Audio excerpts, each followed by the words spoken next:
A busy day, a lot of people coming in and out, but we're going to love each and every moment that we have to learn from each other.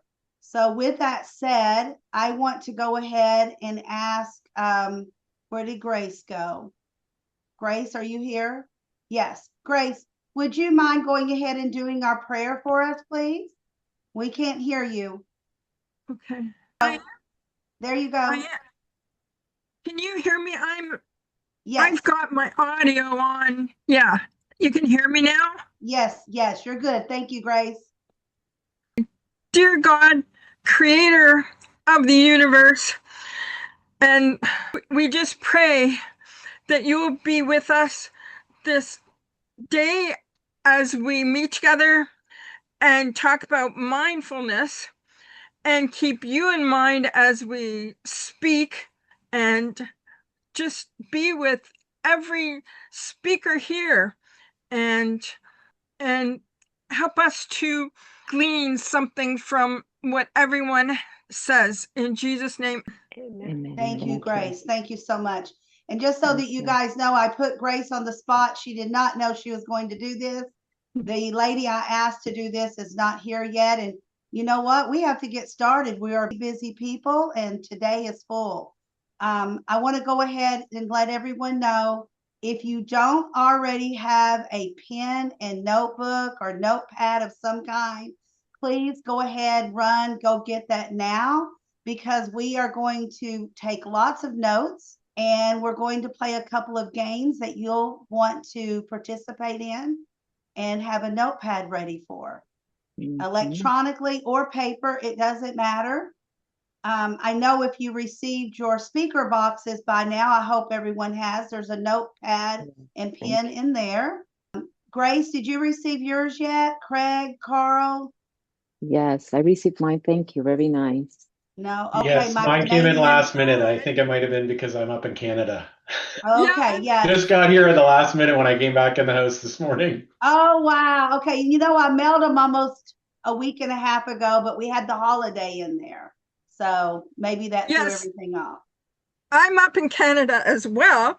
And Right. I did not receive mine yesterday, and we don't get the mail till about 1 or 2 o'clock in the afternoon. All right. So Well, you will get it, I promise. From now.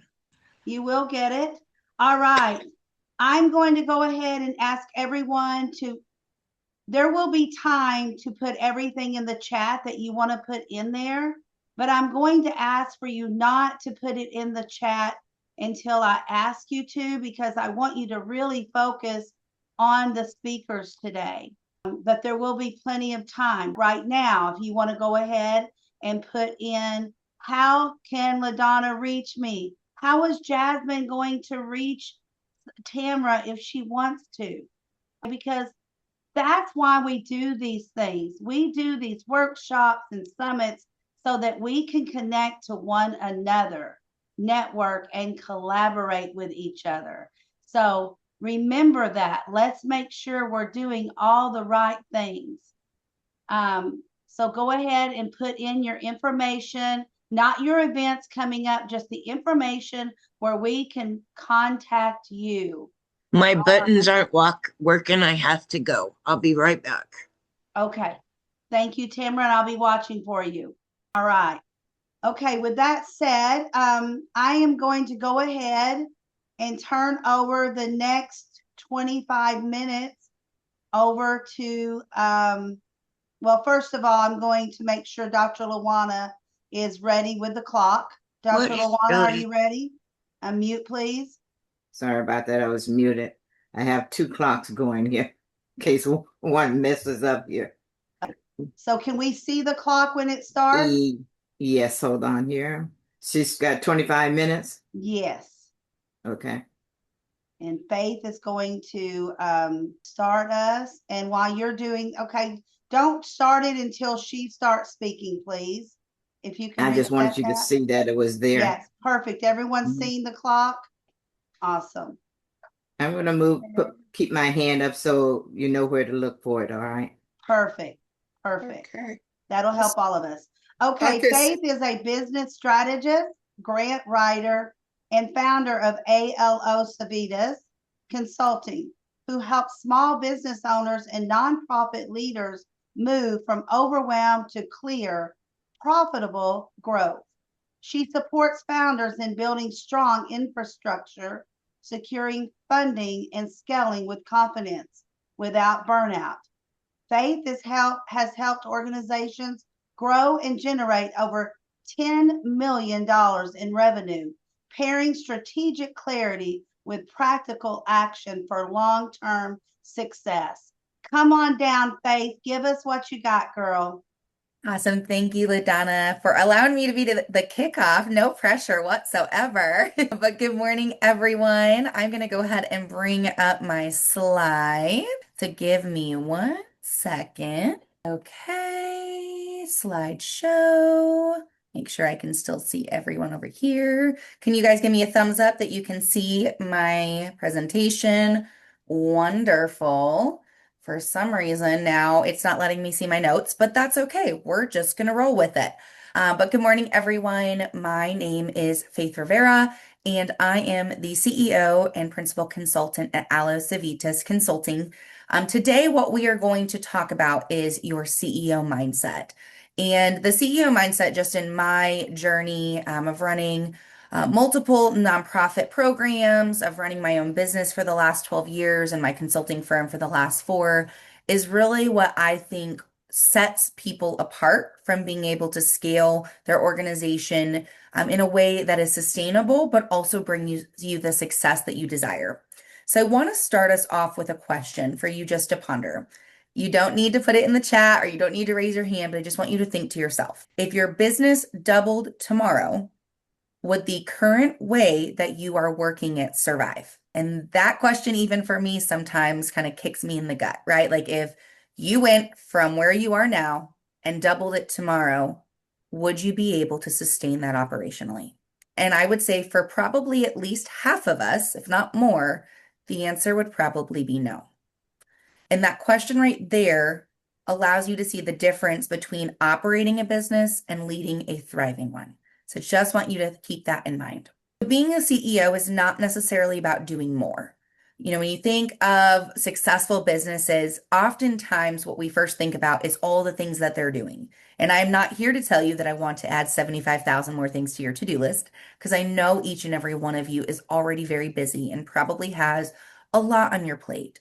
But it's really about shifting the way that we think to one that is strategic, intentional, and grounded in sustainability. And what I talk about with my clients, or how I have them think about their role as the CEO, is actually putting on a hat. If you want to do it physically or you want to just think about it in your mind, is when you put on your CEO hat, you are making decisions for your business that don't just impact you today, but for the next 3 months, 6 months, 12 months, and beyond. And so when you are stepping into that CEO role, you're stepping into that CEO mindset, and you're making decisions, it cannot be from a place of emotional volatility, from fear, but one of confidence and groundedness, and confidence knowing that what you are doing is making an impact in the world around you, and ensuring that the decisions that you make allow for that sustainability of not just your organization, but also of you as a leader. Because let's be honest, all of us have a lot of hats that we wear. I mean, sometimes you're the marketer, sometimes you're the person doing the work, sometimes you're the networker, sometimes you're the back end office support trying to figure out why your freebie on your website isn't working. Sometimes you just want to rip your hair out and throw your business in the trash, right? I mean, come on. All of us have been there where we're like, why the heck did I do this? But then when you step back and really think about what you're building with your business and why you're doing this, you get regrounded in that commitment of, okay, what I'm doing has a bigger purpose than just this frustration that I'm dealing with right now. And so that's the energy, that's the mindset that I really want you to embody as we go into our next 20-ish minutes together, is how am I making decisions and looking at each of the 7 areas of my business with that mindset of how is this going to impact me today, tomorrow, and for the next 6 to 12 months. So first, let me tell you a little bit about Aloe Civitas Consulting. A lot of people often ask us, first, Faith, how do you say the name? And second, what does it mean? So Aloe Civitas is Latin for nourishing communities. And that is at the heart of everything that we do of Alice Avitas Consulting, is that when we work with our clients, both our small business clients and our nonprofit clients, we really want to help people gain the skills, the knowledge, and build the community that they need to thrive. Because I know from personal experience, as well as with the work that I've done, is that when leaders are better off, they can support the communities around them. And everything that we do, we have sustainability in mind. We want to pour back into the leaders that pour into so many around them, because we know, again, when leaders are strong, their communities are better off. So we focus on increasing impact and income for our clients through grant writing, through project management, strategy consulting, and professional development. So first, let's talk about how do we actually shift from operating in a place of survival to thriving with a CEO mindset. So we're going to go kind of from one to the next. So how do you move from survival to CEO mode? So in survival mode, this is where we're operating from a place of reaction versus being really proactive. I'm sure we can all think about times where something happened and we were probably not prepared, and the way in which we reacted was probably not the best, right? I'm sure we all have had moments like that, whether it was today, yesterday, a week ago.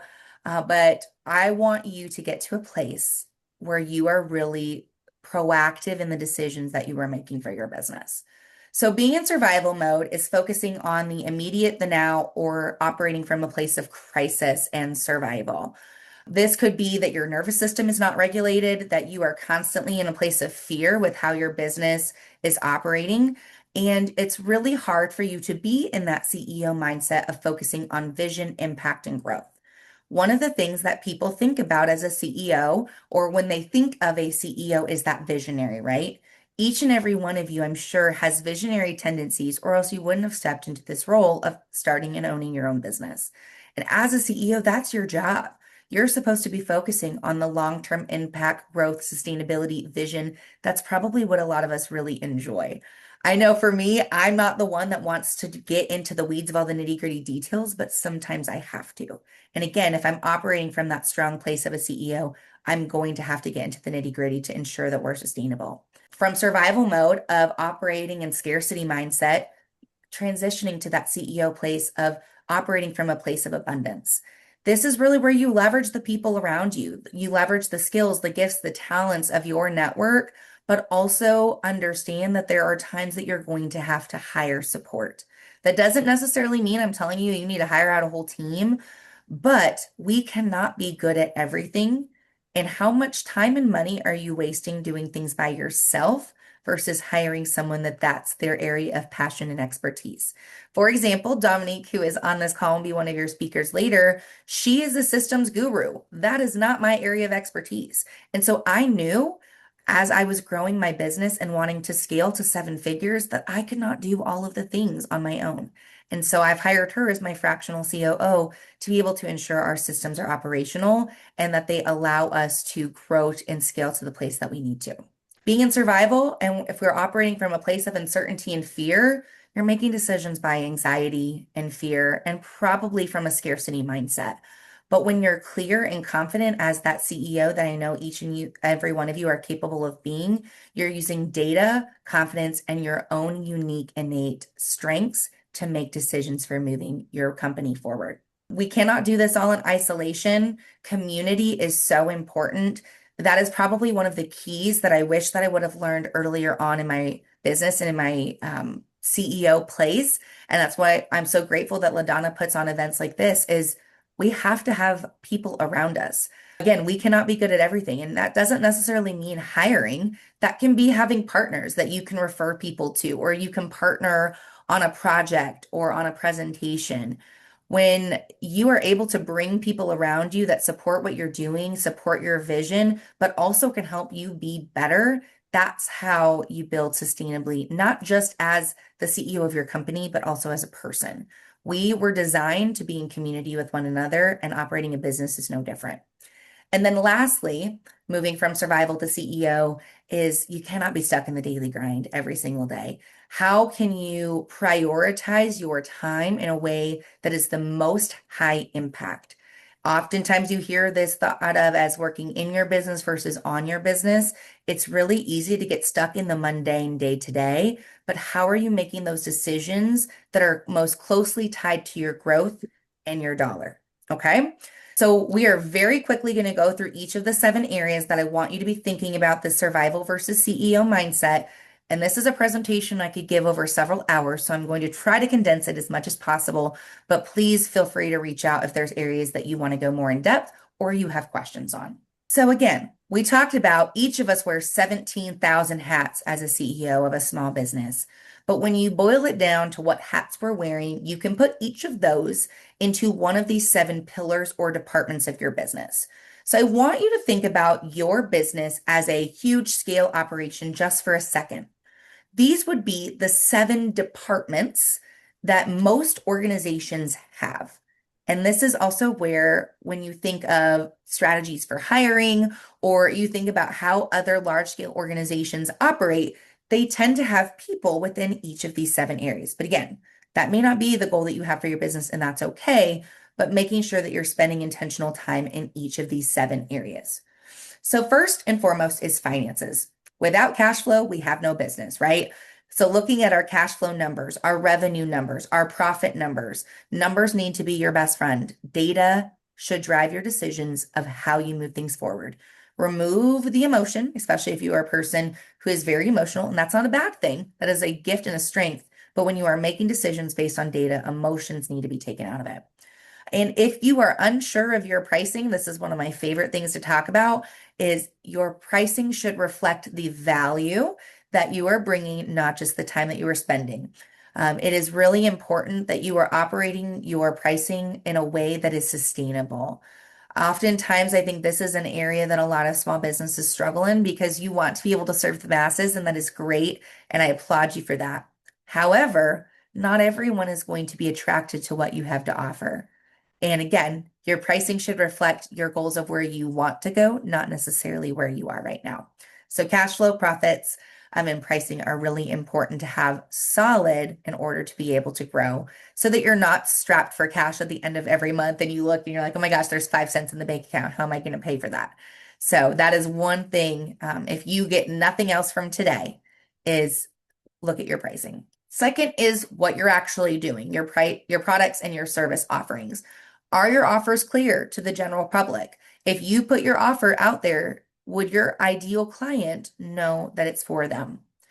Are your profits aligned with the services that you're offering? So sometimes we as visionaries get really excited about an offer. We put it out there and no one's gravitating towards it. Now, I'm not here to tell you that you need to remove it, but if you are looking at how do you scale your business in a way that aligns with your goals and your dreams, again, let's look at those numbers. What are people gravitating towards? Is your service offering that you enjoy the most the one that people are being drawn to? And just ensuring that your messaging aligns with your goals and your messaging aligns with the products that you're putting out there. And then are these offers sustainable? So for those of you who offer one-to-one services, I think that's great. That's often how you build your foundation of your clientele. You figure out what works, what doesn't. But again, based on how you're wanting to scale, is one-to-one the only way that you can offer your services? A lot of my clients come to me and that's what they're really passionate about, is that one-to-one client work. But then I challenge them to broaden their thinking of, could this be offered from one to many in different ways like digital products? And that's one of the things that I nerd out about as well, is how do we take that same content that you're so passionate about sharing and repackaging in a way to serve the multitude? Third is your visibility and your positioning. This is your marketing. This is how you're putting yourself out there. This is how people know you as the brand expert for your company. Are you marketing to the correct audience? Are you using the correct platforms? And whether you like to be on video or not, let me tell you all, in the age of AI, you need to show your face in order to really be seen as the brand expert for what you do. That was something that was really hard for me for a while. So I'm like, if I just put good content out there, it's going to be fine. People want to know the voice, the heart, the face behind your brand. So even if you're not perfect, that's okay. Just show up consistently and the right people will start to find you. Fourth is operational efficiencies. Is your business operating on its own, or are you just kind of piecemealing things together? So having the right systems in place, the right product services to ensure that you've got some automations in the background when someone opts into something, that emails are sent, that your invoices are clear, your processes, your workflows, your standard operating procedures as you start to grow and hire people. If your systems are not rock solid, you will hit a plateau and a ceiling that you will not be able to scale past. Number 5, your team growth and leadership. Again, you may or may not want to grow a team, and that's okay. But you may need to have contractors to put out certain pieces of your business that you could make more money focused on other things. So again, I gave the example of Dominique. I have her running my systems and operations to ensure that they're doing well, but I've also hired people on my team to outsource what I am not as passionate about or what I could be spending time doing things that are going to bring us more growth and money. It is really hard as the CEO or as the visionary, the birther of this company, to want to release control. But again, just like your systems, if everything is all in your brain and only on your plate, you will hit a plateau of how much you can grow your company. Number 6 is being able to understand the experience of your clients and your customers. This is everything from how do they find you when they purchase from you? How are they onboarded? How are you retaining your customers? What kind of communication and processes do you have for working with them? How are you capturing their experience? And how open are you to feedback? Not every experience with our clients is going to be a good one, and that's okay because not everything can be perfect 100% of the time. But when clients come to you or when you have opportunities for clients to give you feedback, how are you continuing to nurture that relationship? Whether you are in a product-based business or a service-based business, it all comes down to relationships. And it is a lot easier and cheaper to retain clients that you already have than to build new ones. And the conversion rate from a freebie to a paid client is about 1 to 5%. But if a conversion from paid to paid is about 30%. So how are you nurturing the people that are already in your circle and community that have spent money with you to continue to grow their experience with you? What additional services can you be offering them? Again, getting that feedback from them to know, hey, Faith, this is the experience that I had. This is what would make it even better. I am a student of my craft. I am always looking to grow and improve what I'm doing, and hopefully you all are as well. Because again, we in our mind may think that we're doing things perfect, or we may have the best service offering out there. And yes, no one else has the knowledge, the personal experience that you have, but you are also not the one experiencing the services. So always be open from your customers and your clients of how you can continue to improve. And then lastly is the growth and development of you and your team if you have one. But as a CEO, you always need to be learning and growing. I, used to think that the answer for me of being a lifelong learner was just going back to school. And yes, if that's something that you want and something that you desire, I'm all for continuing to get further education, whether it's through a degree, a certification, a course, but it also can just be what you fill your mind with. What are you reading? What podcasts are you listening to? What habits do you have every day to show up as your best self for your business and for your clients? And then where are there areas that you may need additional strategic support? Who can you hire to help with the skills or knowledge gap? What services are out there that could really help elevate you and your business? So again, these are the 7 areas that all CEOs need to focus on a regular basis. You are not going to be able to focus on all 7 of these every day. There's just no time to be able to do that intentionally. But time block in your calendar, at least weekly or monthly, to review each of these 7 areas to see what you're doing well and where are there areas for growth. As I can tell by the fact that each and every one of you are here today, you are someone who is invested in the growth of your organization and as you as a leader. And so having checkpoints with yourself to review each of these 7 areas is key to be able to sustainably grow. So now, how do we actually take that and put it into practice? A lot of us know what we need to do, but how do we actually put it into place? First and foremost is looking at your mindset. Mindset is really what sets people apart from 6 figures to 7 figures to 8 figures and beyond. I have a lot of business mentors that I've worked with, that I've talked with, that they say is really their key to what stopped them their first time around when they were going for that first big goal of theirs, whether it was 6 figures, 7 figures, anywhere in between, is that their mindset wasn't right. And so, what can you be doing each and every day to focus on having a growth mindset? And again, regulating your nervous system. Every time that you experience something new, it's okay to be scared at first. But what are you doing to make that new level of success feel good and feel like you earned it? A recent example is I just signed my first 6 figure client. When I was working on the proposal for that client, I wanted to pee my pants because I'm like, oh my gosh, no one has ever paid me this much money all at once. And I was scared. I was like, okay, I don't know if I can do this, right? And that self-limiting belief, that doubt started to creep in. Then I took myself back and in conversation with Dominique and some other friends of mine in the business space, really reminded me of, no, Faith, you know what you're doing. You know that the work that you're putting forth brings impact. You know that what you do works. And so if you have to set reminders for yourself to check in on your successes, setting in celebrations within your daily working, talking with someone who's going to be your hype woman or hype man, that when you're doubting yourself can bring you back to really who you are and grounded in your success. And keep note every single day of the wins, the successes, the client stories. I actually have a folder in my Google Drive that is my client testimonials, my client successes, the feedback that they've given me. So when I have those creep in that we all do, I go back and say, no, Faith, you've helped people raise over $10 million. Like, you know what you're doing, right? Like, the numbers don't lie. I look back at client successes of, okay, I've helped people walk away from full-time jobs. I've helped people grow and scale their business 4, 5, 6, 7 figures. I've helped people bring in millions of dollars in grant funding. Who am I to doubt myself when the numbers tell me otherwise, right? And when you get your mindset right, and then you set the infrastructure in place with the strategy and the systems, really the sky is the limit.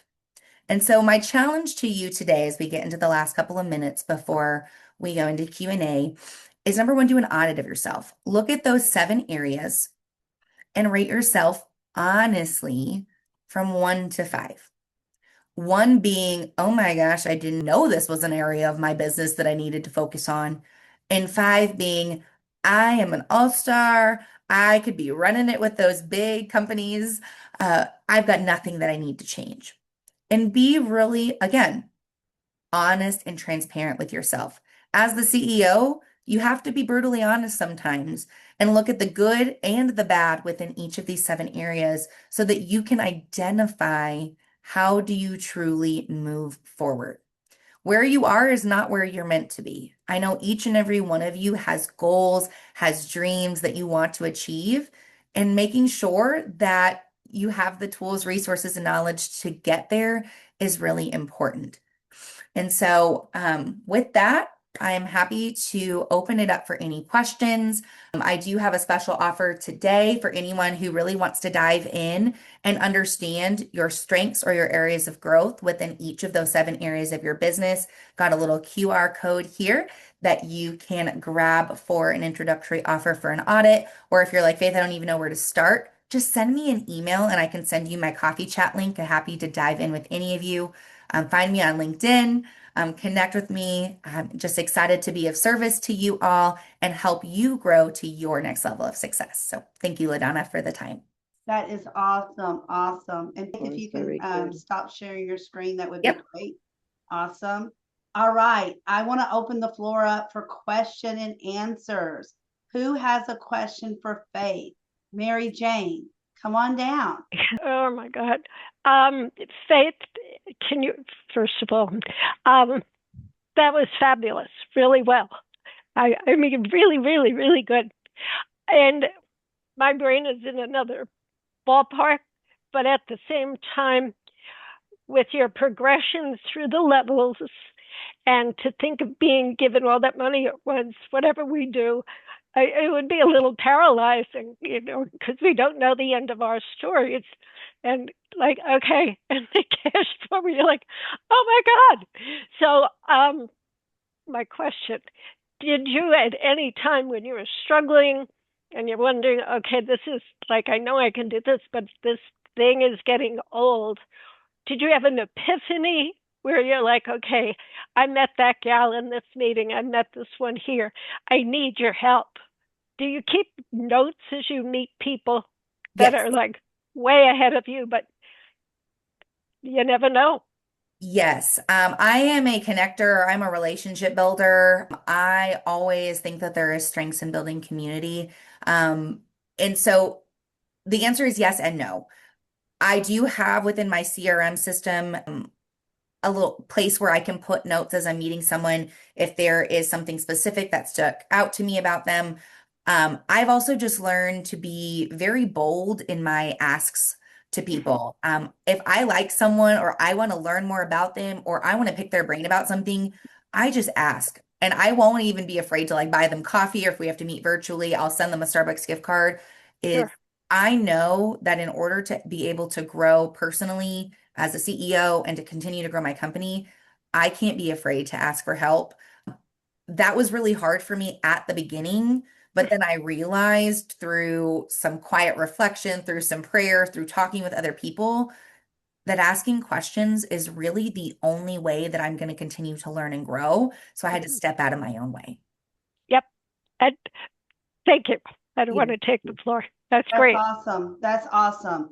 Okay, at this time, I would like to ask some of our attendees to give us a 30-second introduction of yourself. And I think I'm going to start with Lawana Bradford. Come on down. A 30-second introduction of yourself. Good morning. I'm Lawana Bradford with the Bradford Group and the Bradford Group Consulting. 40-year serial entrepreneur, and I resonated with Faith because you're right in our lane, and our goal is to help position people to remain relevant in ever-changing markets by changing their strategic lens and knowing how to dominate in the lanes that they're in. Thank you. Awesome, awesome. And how about you, Jasmine? Come on down. Thank you, LaDonna. Jasmine, I'm the founder of Drew Digital, and I work with coaches, consultants, and people who host events so they can stay visible online. So if you do need to chat with me, I'll leave my details in the chat. Awesome, awesome. And Immaculata, I'm sure I pronounced that all wrong, but come on down. Tell us about you in 30 seconds. Okay, I'm Immaculata Ifeanyi, a virtual assistant at Unity in Service. I specialize in elevating the online visibility of entrepreneurs. If you want to stay consistent on social media, I'm always available. Reach out to Dr. Pat if you need any of my services. Thank you. Awesome, awesome. Okay, this time we are going to go into breakout rooms. And during this breakout time, you're going to all have 2 minutes each. You're going to be in there for 10 minutes, 5 of you in a group. And I want you to give your 2-minute introduction. I want people for you to really relate to each other. And if you have time left, great, but about 2 minutes. So pick someone in your group to keep time, because we want to make sure that all of you get your time. All right, Clyde, are you ready to put them into breakout rooms? Clyde, are you ready? I am. Perfect. Let's go. So how much time do we have and what are we doing? Sorry, I was in another room when I heard her say she was going to breakout rooms. And we still have a few, Clyde, that's not in a breakout room. Tanya and Immaculata. And are we networking introduction kind of thing, or what? We each have 2 minutes to tell the rest of us about us. Okay. So Clyde, you're putting Immaculata into a room. Just add her to one of the other rooms. It doesn't matter which room. Recording in progress. How are you, Immaculata? You doing well? I'm fine, Clyde, Dr. are you Lado. putting her in a room? I've not been assigned to breakout room yet. Yes, Clyde, we need to put her in a breakout room, maybe room 2. Let me just add her real quick. Immaculata, on your screen, does it show that you can join a room or no? Yeah, it's showing. You just join whatever room you want. Sorry about that. No, I'm not. Hold on. Hold on.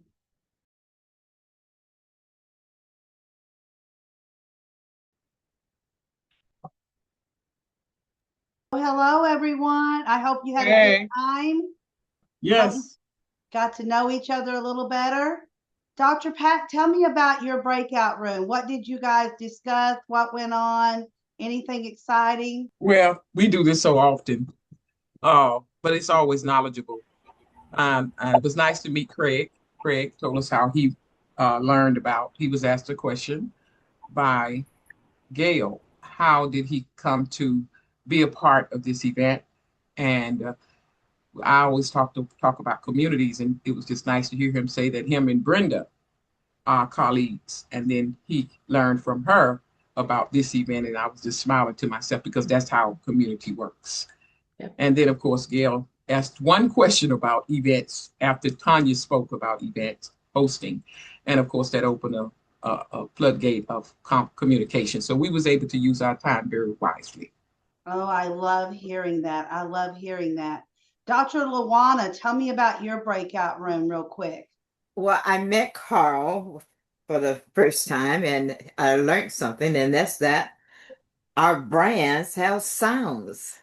They speak to people. So I'd like to learn more about that. I thought it was very interesting. And of course, Margaret always remind us that single fathers need as much help as single mothers. And so it was a good session. I enjoyed it very much.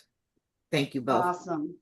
Awesome. All right. I love hearing that we had a great time.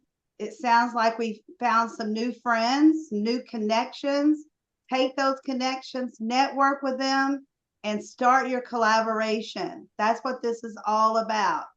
And I love knowing that Brenda put the word out, inviting people over to our group, and it worked. Here Craig is.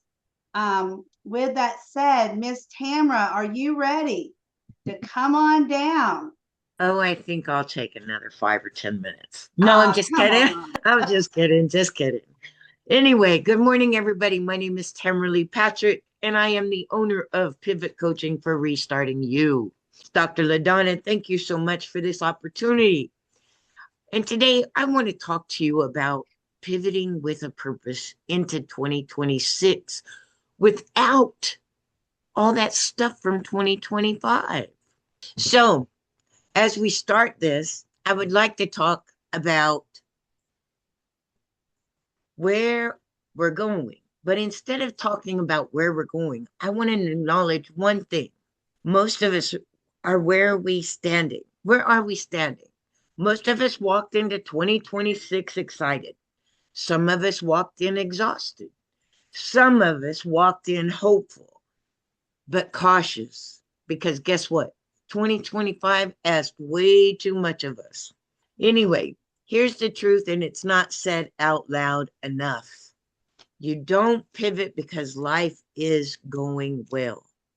You pivot because something no longer fits. When something fits, we have to pivot. We have to change. And guess what? It's rarely convenient. Most of the time, it happens after a disruption, a loss, a career change, a burnout, a wake-up call, or maybe, just maybe, in that quiet inner nudge that says, this isn't it anymore. And that's where purpose begins. Here's a myth that we need to let go of. We've been taught that purpose is something we find. It's hiding behind the right job title or behind a relationship or even the right level of success. But purpose isn't something you stumble onto. Purpose is something you live in, and it's something we live into. And as that goes, it unfolds as you respond, faithfully, imperfectly, courageously, to the season that you're in. And very often, purpose doesn't show up until, guess what? After the pivot. Then you find your purpose. For my own pivot didn't look purposeful at first. Let me tell you, I didn't pivot because I had a 5-year plan and a vision board that finally worked. No, I pivoted because life backed me into a corner. There I was, a season where my confidence was gone, my identity was shaky, and my future felt unclear. I looked strong on the outside, but inside I was unraveling. And then, sitting in a church pew, I heard a song that said, I'm just a nobody trying to tell everybody about somebody that saved my soul. I know God saved my soul. I know that. But while I was sitting in that pew and listening to that song, somebody whispered in my ear and said, "You are a vessel. You need to go out and tell people about their purpose and that God gave them a purpose." Something clicked, not because everything made sense but because I realized this. My life doesn't have to be impressive. It just has to be purposeful. It needs to be aligned. That moment didn't change my circumstances overnight. No, it didn't. But guess what? It did change my direction. That was my pivot point. Let me tell you what I know about pivots. A pivot doesn't mean that you failed. Not at all. It means that you're paying attention. A pivot doesn't erase your past. It redeems it. A pivot doesn't require certainty. It requires a willingness. And most importantly, a pivot is not punishment. It's a positioning. If you feel unsettled, restless, or stretched right now, because it may not be because you're lost. You know what? Because it might be because you're being invited forward. Let me tell you about the pivot to purpose framework. This is my story. When I talk about pivoting to purpose, I'm not talking about blowing up your life overnight. I am talking about intentional shifts, starting from the inside out. Let me walk you through this simply. P is for pause with a purpose. That's where your purpose comes in. Before you move forward, you have to stop dragging everything with you. Pause long enough to ask yourself, what drained me last year? What did I keep doing out of obligation instead of out of alignment? I know what I did. I helped too many people that I didn't pay, that didn't help me back. You know what else you have to ask yourself? What am I afraid of letting go? Stillness isn't wasted time. It's how clarity enters. I is for intention before action. Most people don't need more motivation. You know what they need? A better direction. Intention asks, why am I doing this? Who am I becoming as I'm doing this? Does this align with my values, or does it just align with my habits? When intention is clear, decisions get lighter. Let's say that one more time. When intention is clear, decisions get lighter. Vision for who you're becoming. Vision isn't about goals or just about goals. It's about your identity. Ask yourself, who am I becoming in this next season? What version of me does 2026 require? You don't need to see the full picture. You just need to have that next faithful step. O is for opportunity. But right now, O is for obedience over outcome. This one is hard, especially for high achievers. Purpose doesn't always come with immediate results. Sometimes obedience looks like saying no when it would be easier to say yes. Starting small when you want to be seen. Trusting God with the timing instead of forcing that momentum. Purpose unfolds when we move, even without guarantees. Let's move into T. T is for transformation. What is transformation? Transformation does take time. It doesn't happen overnight. It's not instant, but it's layered. It's quiet. It's holy work. You don't have to rush becoming. Don't rush it. Let it happen. Honor it. You know what this means for 2026? It means you don't need a brand new personality. You don't need a complete overhaul. And you don't need don't need to pressure yourself into becoming someone else. You need alignment. You need honesty. You need permission to pivot without shame. 2026 doesn't need a perfect version of you. You know what it needs? A present version of you. Let me leave you with this. If you're standing at a crossroads, that's good. If you're unsure but willing, that's even better. If you're tired but still listening, that's very good. But because purpose doesn't come to the loudest, fastest, or most polished. You know who it comes to? The ones that are willing to pivot. So as you step into 2026, I want you to remember this. You are not behind, you're not broken, and you're not too late. You're pivoting, and purpose is waiting on this other side. Let me help you take you to the other side. Thank you so much. I do have a free offer, and it's going to be in the chat with my all of my contact information.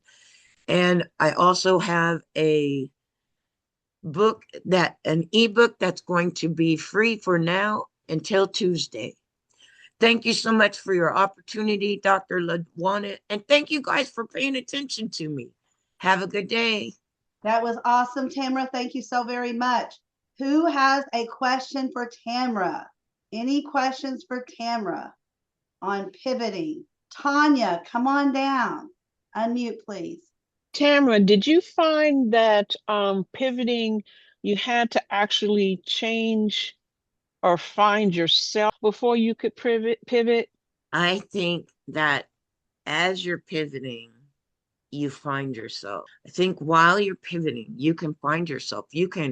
Once you start being honest with yourself and start asking yourself those questions, you can pivot a little better.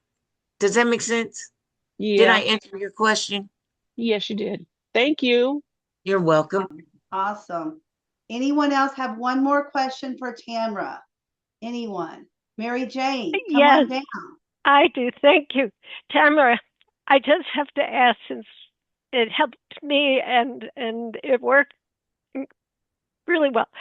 Have you kept notes as you go to write your book? You have a great book sitting there. So if ever you get bored or tired with what you're doing, which I don't think will happen very soon, you seem very enthusiastic, look at your notes and you'll be amazed how your notes come together like a good soup or stew. It's this, it's that. And, oh my God, I put too much of this. I forgot to put this in. Just start writing or put it in one of those things that write it for you. But you have a wonderful book. Thank you. And I will write that book, but I have a book right now. It's called Minding What Matters. And I have also co-written some other books. I have the one with Dr. Pat, the Elevating Your Visibility. I also wrote in a book called Rebirth, Stories of Unyielding Courage. That really went into some of my story. It didn't tell the whole story, but it went into some of it. Good. And then I have another one getting ready to come out. It's called Phoenix Rising. So there's another one. You're busy. Thank That's you great. so much, Mary Jane. Thank you. Awesome. All right. Okay.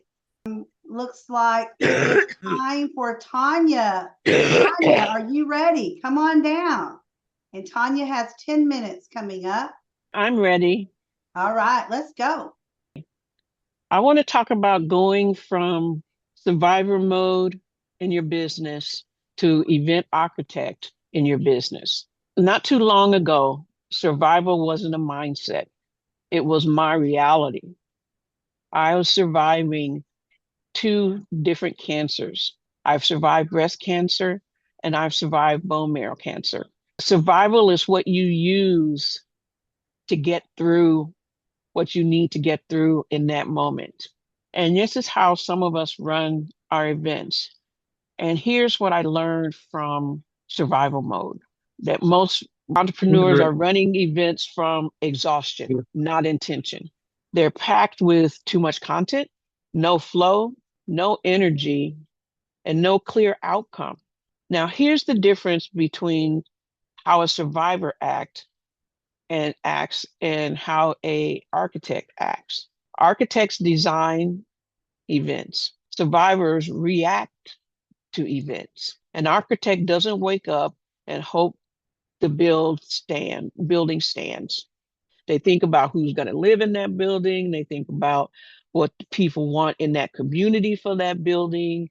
Just all of these wonderful things that they have to take into consideration before, and including an outcome, before they actually design the event. How do I get through this is one of the things they think about. when you're in survival mode. An architect thinks about, again, like I said, what do people want to feel? What do they want to do? And what do they want to remember about your event? Those are all good questions you should ask before you do an event. 3 most common mistakes exhausted hosts make are overloading content. More slides does not equal more value. Clarity always beats quantity. So you want to be clear in your message. You want your message for the event to come clearly. Just because you have a bunch of slides does not mean you're offering more value. I think you can offer value just by sharing your story. Overloading with content. You want to give some, but you don't want to overload it. Mistake 2, no experience design. If people aren't engaged, they disconnect. Cameras off, mind elsewhere. And I think all of us who host events or have been in events understand when people go off screen when people are speaking. And the last is that they have no clear outcome. If your audience doesn't know what the win is, neither do you. So exhaustion comes from chaos. Energy comes from structure, which is something that an architect always, you can't have without structure, a good structure. Every effective event, virtual or live, needs these 3 things. Vision. What transformation should happen? You need flow. How does energy rise and fall?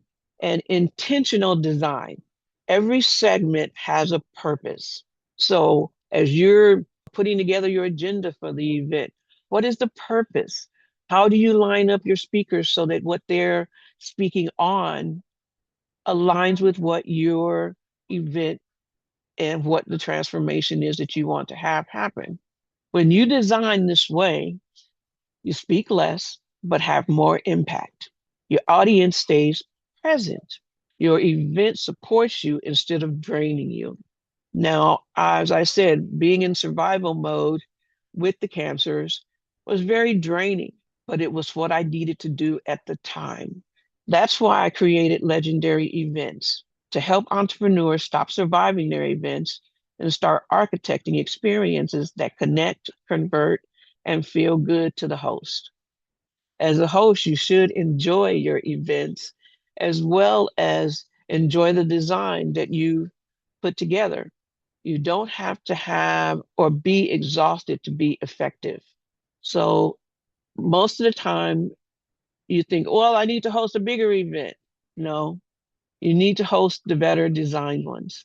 The reason that I created legendary events is to help entrepreneurs stop surviving their events and start architecting experiences that connect, convert, and feel good. If you're ready to if you're ready to stop doing this alone, I invite you to connect with me after this session. There's a link in the chat on how you can explore legendary events supporting women like you. Let's design an event that reflects your calling, not your exhaustion. I take your voice and help your voice shine. I help you with structure, flow, and experience. Now, if you are ready to design your event, I want you to type architect in the chat. If you're ready to architect your event with intention, I want you to type that in the chat.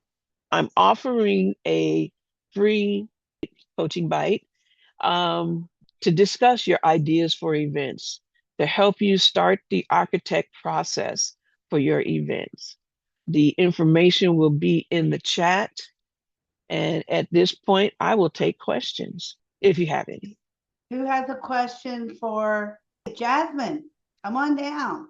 Hi, Tonya. Thank you for this. I appreciate that. I've never actually thought about the way that you worded it to be an architect of an event.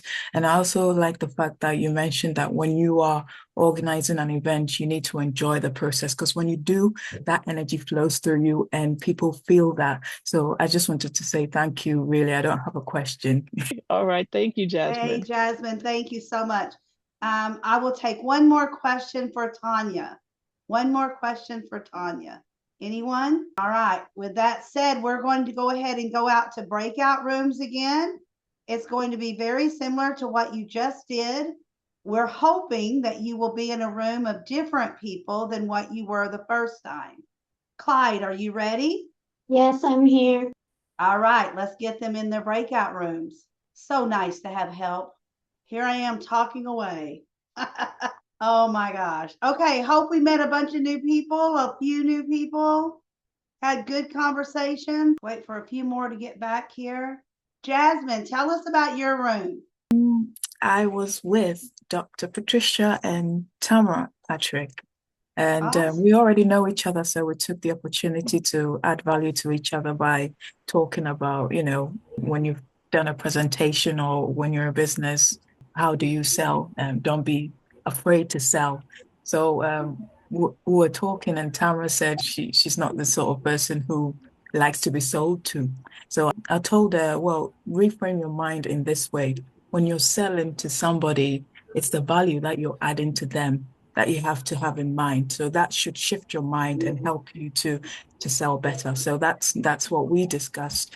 And Dr. Pat gave me some tips and tricks. So yeah, That's thank you, great Dr. Pat. discussion. That Yeah. is a great discussion.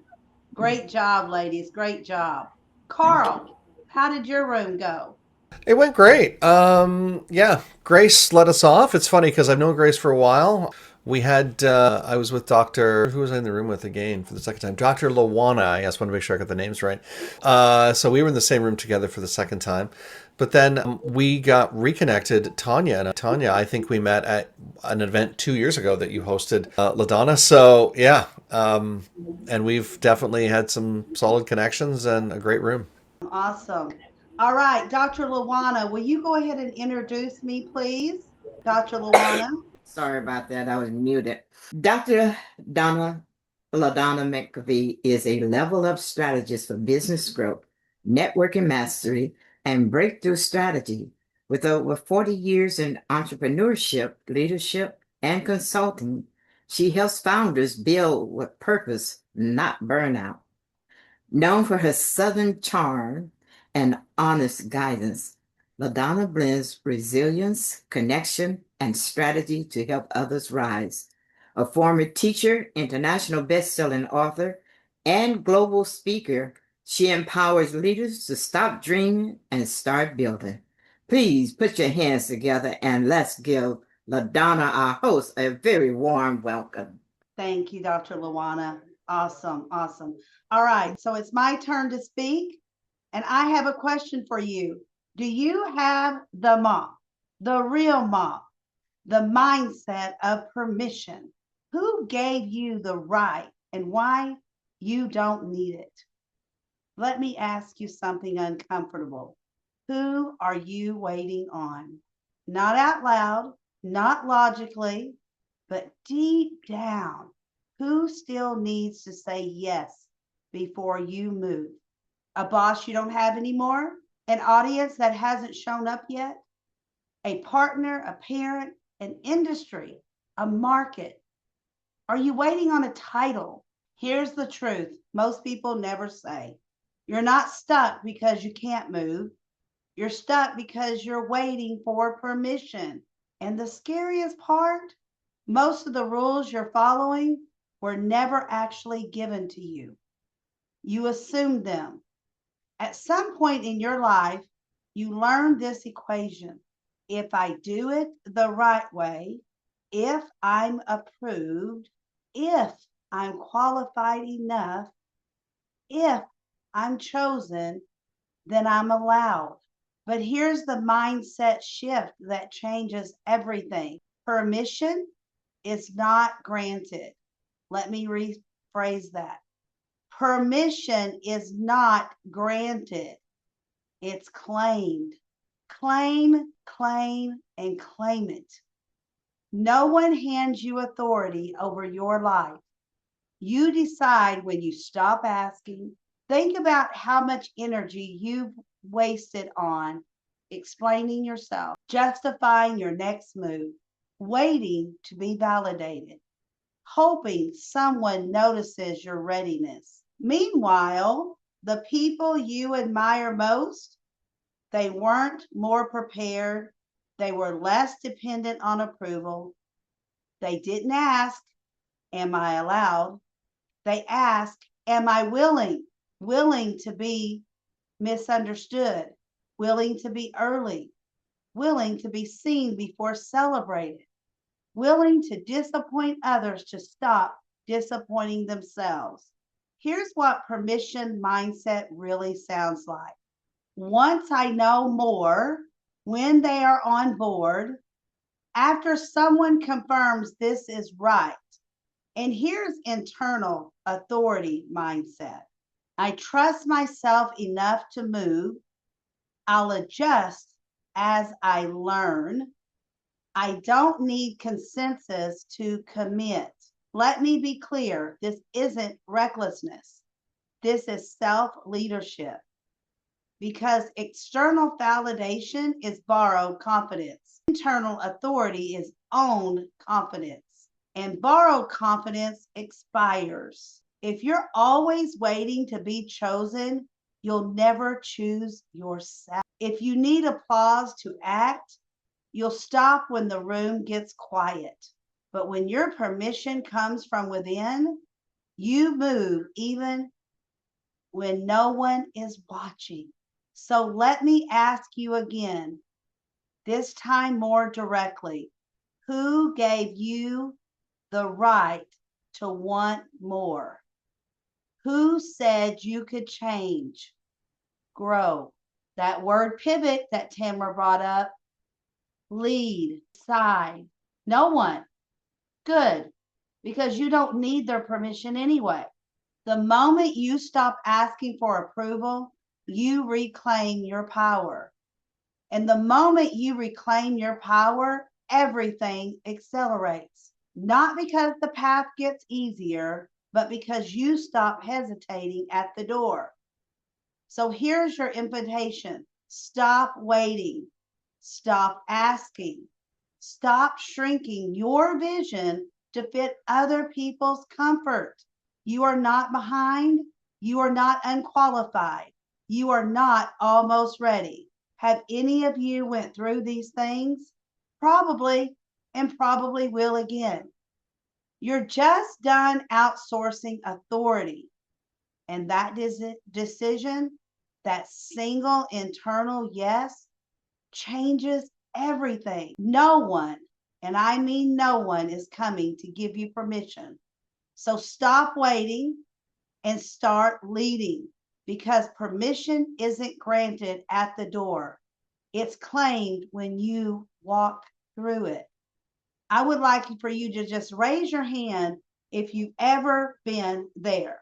Have you ever caught yourself waiting at the door, waiting for permission? We all have in some way, some shape. And all we need to do is set our mindset that we can do it. We will fall, and we fall forward. Tanya taught me that. You don't fall down, you fall forward. And I've used it ever since you said it, Tanya. I have borrowed it because it's so true. You get on your journey and you learn.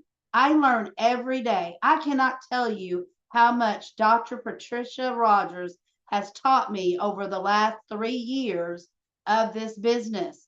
Not just the business, but about myself as well. I've grown. I have flourished because other people have brought things to my attention. Tamara, she's very good at bringing things to your attention when you don't even realize that things are around you going on. And she'll go, did you know? Dr. Margaret, same thing. You can learn so much from her. Dr. Lawana has been in this business so many years. She's got it. She knows it. She knows how to handle it. And all the rest of you, I have learned something from. Gail has shown me patience. She has shown me to have more patience with my mindset, myself, and my business. She's also told me sometimes it's just good to reflect. Be quiet and just reflect for a moment. So with that said, I have extra time left because I was hoping for a floor discussion. Does anyone have anything that I talked about that they would like to discuss farther? Jasmine, come on down. Just wanted to ask you on the line of not asking people for permission and going ahead and doing what you do. So, what core principle or value do you use in ensuring that when you feel like asking people around for permission to shine, you sort of motivate yourself and say, I can do this and push myself forward? Hope that makes sense. It does make sense. And you know, Jasmine, a lot of time I spend time in front of the mirror and I reflect from that mirror. Who am I? What am I about? What can I change? What am I willing to change? And sometimes you're going to run into obstacles that you just have to go, oh, this is me. And I am worthy and I can do this. And I'll just learn as I go from the people that I put around me, because I have put people in my bubble that I trust, that I can learn from, that is willing to teach me. I hope that helped. Yes, most definitely. Thank you. You're welcome. Who else? No one else has anything? Wow. I'm so glad. Margaret has her hand Okay, up. Dr. Margaret, yes. You're muted, my friend. Thank you so much for that presentation. It's really powerful because sometimes we sit around and waiting for permission, or we're too afraid to go and knock a door that would open up to give us the help and the support that we need. And I think this is really great for 2026 as a reminder for us as we move forward. So thank you so much. I appreciate it. Thank you. Thank you, Margaret. And Gail, come on down. Thanks, Luana. I loved the point about permission is not granted, it's claimed. And it made me think about my transition from working for others to being in charge of my own initiative, and how at some level, I still, even though I stepped into the role of being the supervisor who needed to give permission, I still was in that sense of it, the direction or the permission or the authority was bestowed upon me from outside and not inherent in me. And so when you said that, I thought it's the same thing as when I think about claiming your heart's voice. Yes. You know, that the heart's voice is in you. It doesn't come from someone else. And so I thought the real truth is that everything that we want to be, do, say, feel, share, and contribute in the world is already in us and already belongs to us. And the question is, will we claim it? And will we live into it? And so I just appreciated that perspective of not being granted permission, but claiming the permission that already belongs to us because of who we are. Absolutely. Thank you for pointing that out, Gail. Absolutely. Any other? Dr. Pat, come on down. You're muted. How much time do you have? Oh, I still have plenty of time. Okay, I'm going to share a story that happened to me recently when we talk about claiming it. Asking for, first of all, the Bible says that we should ask anything, and anything that we desire, we ask, because we already know our Heavenly Father has it all. But if we don't put our trust in Him and we put it in people, I agree with everybody. We're not going to ask. We're not going to say, and we're not going to move like we should. But because that trust has to be in a higher power. But I want to say what happened to me. I went to a women's conference last year, Women in Business. And I told myself, I want to speak at this conference. So the first thing I had to do was ask somebody the right questions. I had to ask the right people. So I didn't know who. So I started asking people. And the first person I went to was a guy who was the husband of the girl, husband of the woman who was hosting that conference. So they do it together. And I told him, I said, I want to speak at this conference and I want to know what I need to do, the cost and all of that stuff, what's required of me to be a part of this conference. He said, you need to go talk to my wife. I went and talked to his wife. He pointed her out. Was I afraid? Of course. I don't know that lady. But guess what? Let the guard down, go in because I'm going in with intention. I met her, told her, hi, how you doing? Your husband told me that I can come and talk to you about being a part of this conference. That's asking. Taking that. I'm taking it because if I wait on them to come to me, they didn't know me. So I went to her. I said, come on, let's take a couple pictures together. We did that. I saw the email this year for March. And I saw the email. I wrote an email. I'm interested in taking part. Da, da, da. And they wrote me back and they said, Miss Rogers, Dr. Rogers, we're offering you a spot for one hour to speak at the 1 hour, you know what they call that, breakout session. And we're offering you that for $500.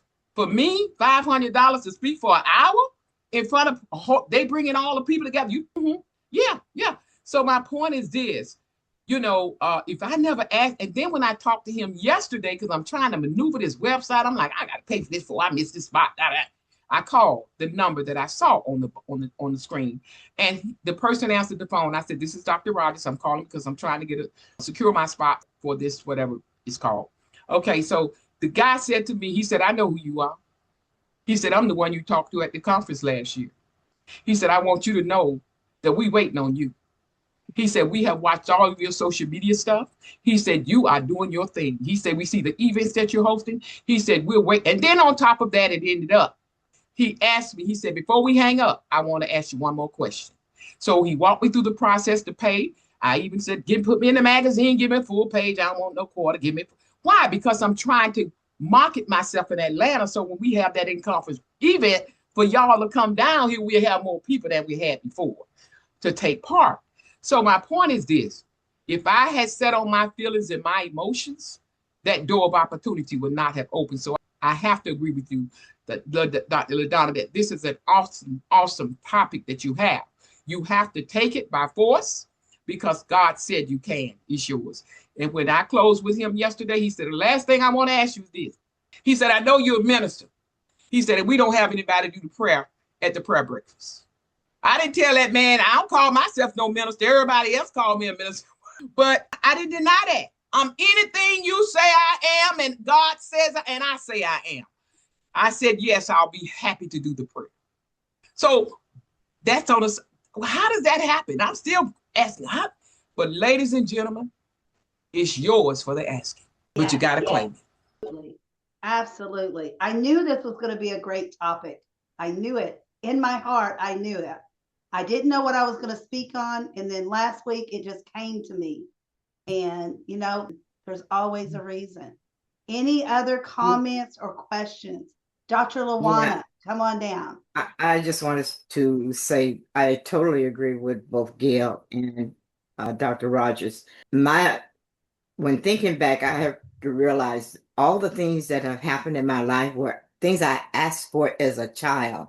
And they all came, even things that I thought is never going to happen for me, came to pass because I asked for it.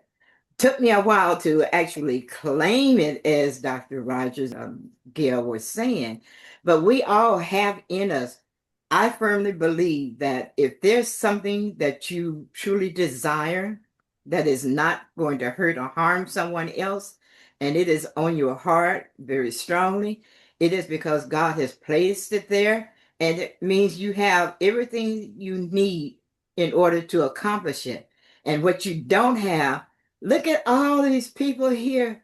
You can go to someone and say, I know you're skilled at this and I'm not. Could you help me?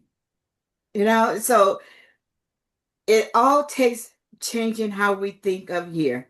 We've been taught negatives for so long that even when we know those negatives jump in there and they want to take control of us and tell us what we can and can't do. Every time I have moved on to something different, I've had to fight. I mean, really fight to push the negatives down and not let them take charge of anything that I've wanted to do. I've been blessed because I wanted to be a model. I got the model. I wanted to be in a beauty pageant. I didn't get to be in one, but the very first one I hosted, the contestants presented me with a trophy and a crown and said, you are the real queen. So In a sense, I got to be in a pageant. Everything that I have ever asked for has come to pass. Sometimes it took longer than I wanted. And everybody here knows my love of reading romance stories, and I wanted to write books. And now I write books, including my romance stories. So I'm just saying that whatever it is that you're holding on to, that you're telling yourself you can't do because you don't know the right people, you don't have enough knowledge, enough skill, you have the beginnings, and there are people around you that can help you with the rest. So don't let that hold you back. Thank you, LaDonna. I think this was a very good topic that you had for us today. And I'm going to share something a little bit different later on. Okay, perfect. All right. With that said, remember I said, please get out a notebook and pencil, pen, something to write with. Dr. Lawana, if you can set the clock at 2 minutes, what we're going to do is something that Dr. Lawana loves to do, and we're going to do a little journaling. For 2 minutes, we're going to time you, and just write down something that resonated with you today during this event. Something that really resonated with you, and write about it for about 2 minutes. You never know. Maybe you'll put that in a compilation book. Maybe you'll put that in a story. Maybe you'll use that later on. So Dr. Lawana, are you ready? All right, go ahead and put it up for 2 minutes. And you're off.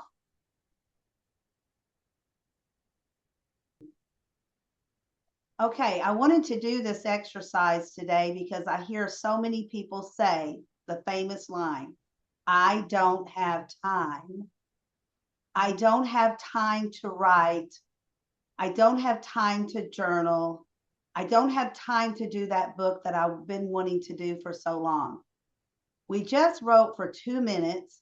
How many of you wrote quite a bit in that 2 minutes? You can write quite a bit in just 2 minutes. And who doesn't have 2 minutes a day to journal, to get stuff off of your mind, or even positive things inside your mind? Because by writing, you can get rid of a lot of negative things. So to tell you a little story, I met Dr. Lawana a couple of years ago. I had never journaled a thing in my life. I had been in a compilation book, but never really journaled. And she has taught me how to journal by just do it. That's what she told me. Just do it. Just start somewhere. So I'd like to hear from someone about what they journaled about and how it made you feel, or what did you think about the exercise. And I think I want to call on Dr. Margaret. How about Dr. Margaret? Thank you very much for that. Thank you. I'm going to share what I wrote. Hopefully not too much. For me, what I wrote and what I love about the event, it's what I'm taking away from it and inspiring is to meet the different people throughout the breakout room, sharing our different messages where we are from different country, which I really love, and also the leadership, which is the first speaker spoke about regarding our business, building our business. I thought that was really great. I took quite a bit from there. And I think the message, encouraging, I find it was very encouraging and uplifting, particularly your message, LaDonna, where you spoke about the opportunity, we don't have to wait for it.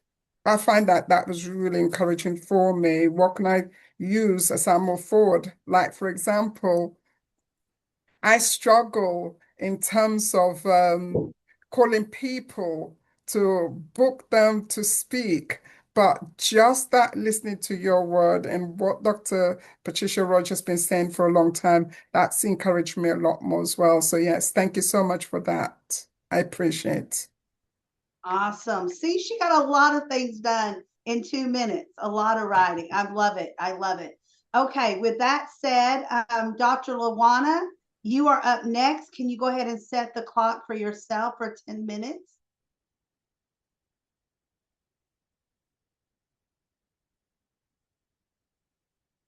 Sorry about that. It's set. All right, go ahead. Come on down.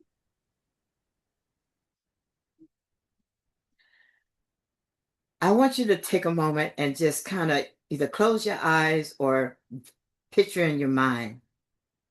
It's 1933, New York City, the height of the Great Depression. There's a young man named Neville. He's a dancer, he's penniless, and he's homesick.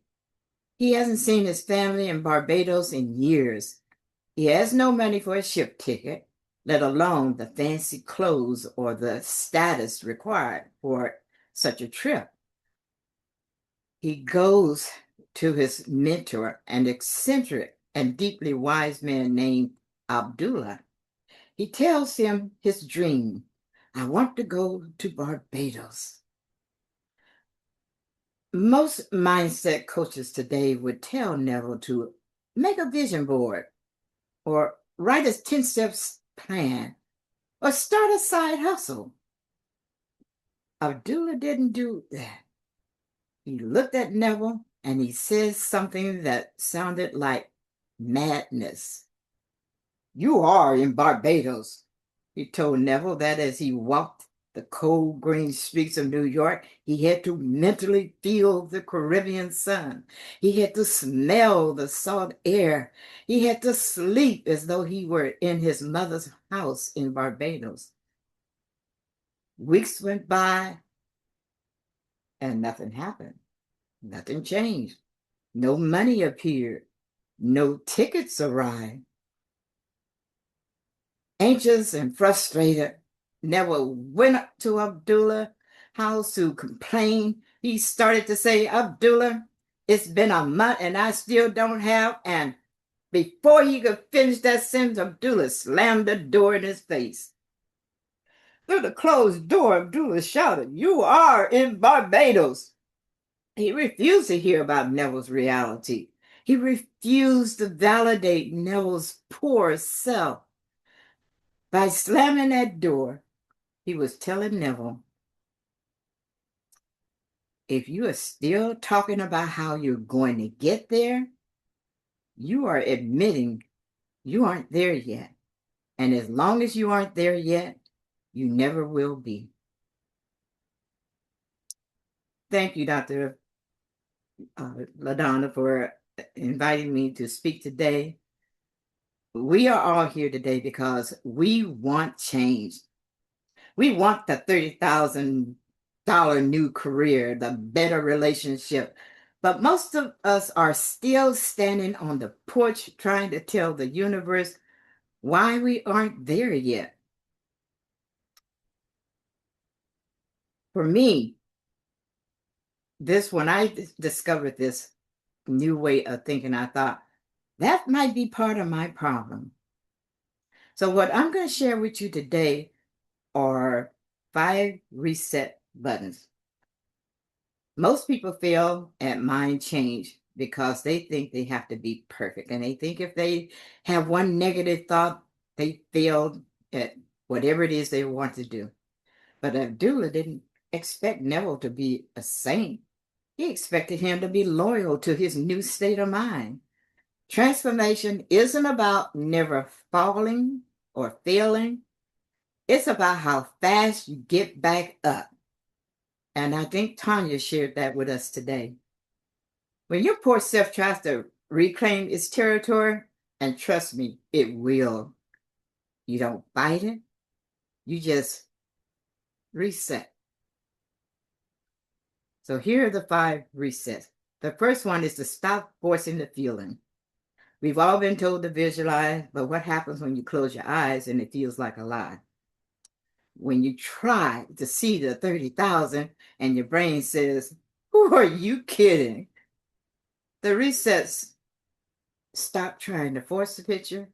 Instead, ask yourself, how would I live right now if this was already true? You don't need a movie in your head. You just need the relief in your body that says, you're there, you've done it, you've accomplished it. Number 2, let go without giving up.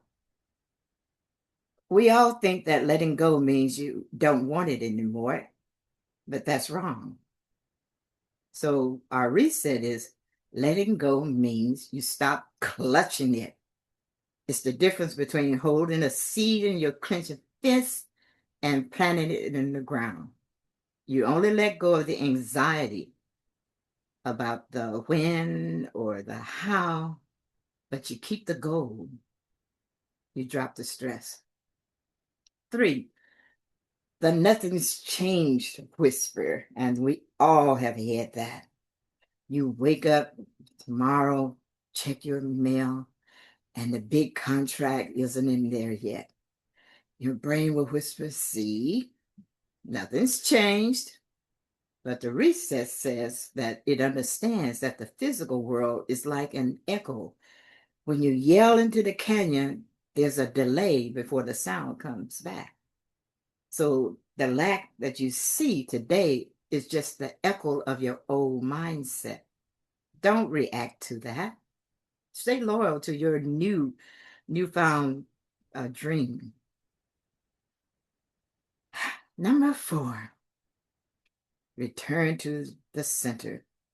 You will fall out of your state. We all do. You'll get a bill and you'll have a bad day and you'll spiral. You'll think, oh, it's the same old, same old. But reset says, don't beat yourself up. That just keeps you in the poor self state. You're going to say, I am back. That's it. No guilt, no dreams, no drama, rather. Just a second. Let's take a 3-second pivot back to the person who already has achieved that goal. A bank account reset says this is the big one. When you see a number that doesn't match your goal, whether it's $30 or $3,000, and you feel that I can't afford this, anxiety rises up. Reset says, catch the thought, and instead of saying, I can't, say, I am currently choosing to allocate my resources elsewhere. Those are the 5 steps that you can use to help you get out of the negative. Doesn't take it away. You're going to have to fight that every single day. But I want you to leave here with one final thought about Neville and Barbados. When Neville finally stepped onto that ship, he didn't feel lucky. He didn't feel like a miracle had happened. He felt like he was just going where he already belonged, because he had been living in Barbados in his mind for weeks, and the actual trip felt like a formality. So this year, I set a specific goal for myself, $30,000 additional dollars. And I'll be honest with you, the old me, the poor self, still tries to whisper. It still tries to tell me, look at the how and the when. But every time it does, I remember Abdullah, and I mentally slam the door. I remind myself that I am not pursuing that goal. I am the person for whom that goal is already finished. I'm here today to share with you that I have put together a program, a booklet rather, called Slam the Door, and it's a 30-day manual for living in the end. If you're ready to stop trying to change your life and finally start living the person that you were meant to be, I want you to grab the first chapter, which will be in the chat, and take a look at it. When it's finally finished, you'll be able to buy it. So don't take notes. That's not enough. Take the manual, slam the door on the old version of you, and I will see you in Barbados. Awesome job, Dr. Luana. Awesome job. Anyone have a question for Dr. Luana? Someone give me a question. Tamara, you have a question? I don't have a question. Okay. Dr. Luana, I just want to tell you that you're as awesome as always. Every time I listen to you, I find something else. Every time. So I just want to say thank you. Awesome. Thank you, Tamara, for that. Thank you. Who else has a question for Dr. Luana? Dr. Margaret, come on down. I don't have a question, but I had the privilege to read the other book that you wrote. That was so amazing. And I can't wait for this one, but this time I want to go to Barbados and have a good time. Thank you. It was brilliant. Thank you so much. You're welcome. Awesome, awesome. Anyone else? Tanya, come on down. Hi, Luana. As usual, you can wrap a story and pull everybody into it. Being from California and living now in Seattle, I totally feel the Barbados adventure. I think I'm going to stay there for a while longer. There you go. There you go. Awesome, awesome. All right, with that said, we are going to bring in our next speaker, and that is Dr. Patricia Rogers. She has 25 minutes. Dr. Luana, will you get her clock started, please? Setting the clock now. It's set. Awesome. Dr. Pat, take us away. Okay. Okay. First thing I want to do, everybody, wave your hand in the air like y'all know the rest. See, they already know. They already know. Ooh, that's what I'm talking about. Yes, yes, yes. I finally got my shot for the day. How about that? And I am definitely excited about being here. Thank you, Dr. LaDonna, for hosting this event. I'm just grateful for everybody that's on the platform. And I'm going to share with you my story. My title is going to be, I got a couple titles, but my title, I'm going to share with you all about my military journey. A lot of y'all don't know I've been in the military, but I'm going to share a little bit about my military journey and how it all comes together. Is that all right? Is that all right? Okay, okay, okay. So I want you to wave your hand if any of you have ever served in the military. Come on, come on, come on. If you have family members who served in the military, or if you know someone who served in the military, come on, wave them, wave them, wave them, wave them, wave them. I'm going to share a little bit about my military journey and how it took me from service to significance.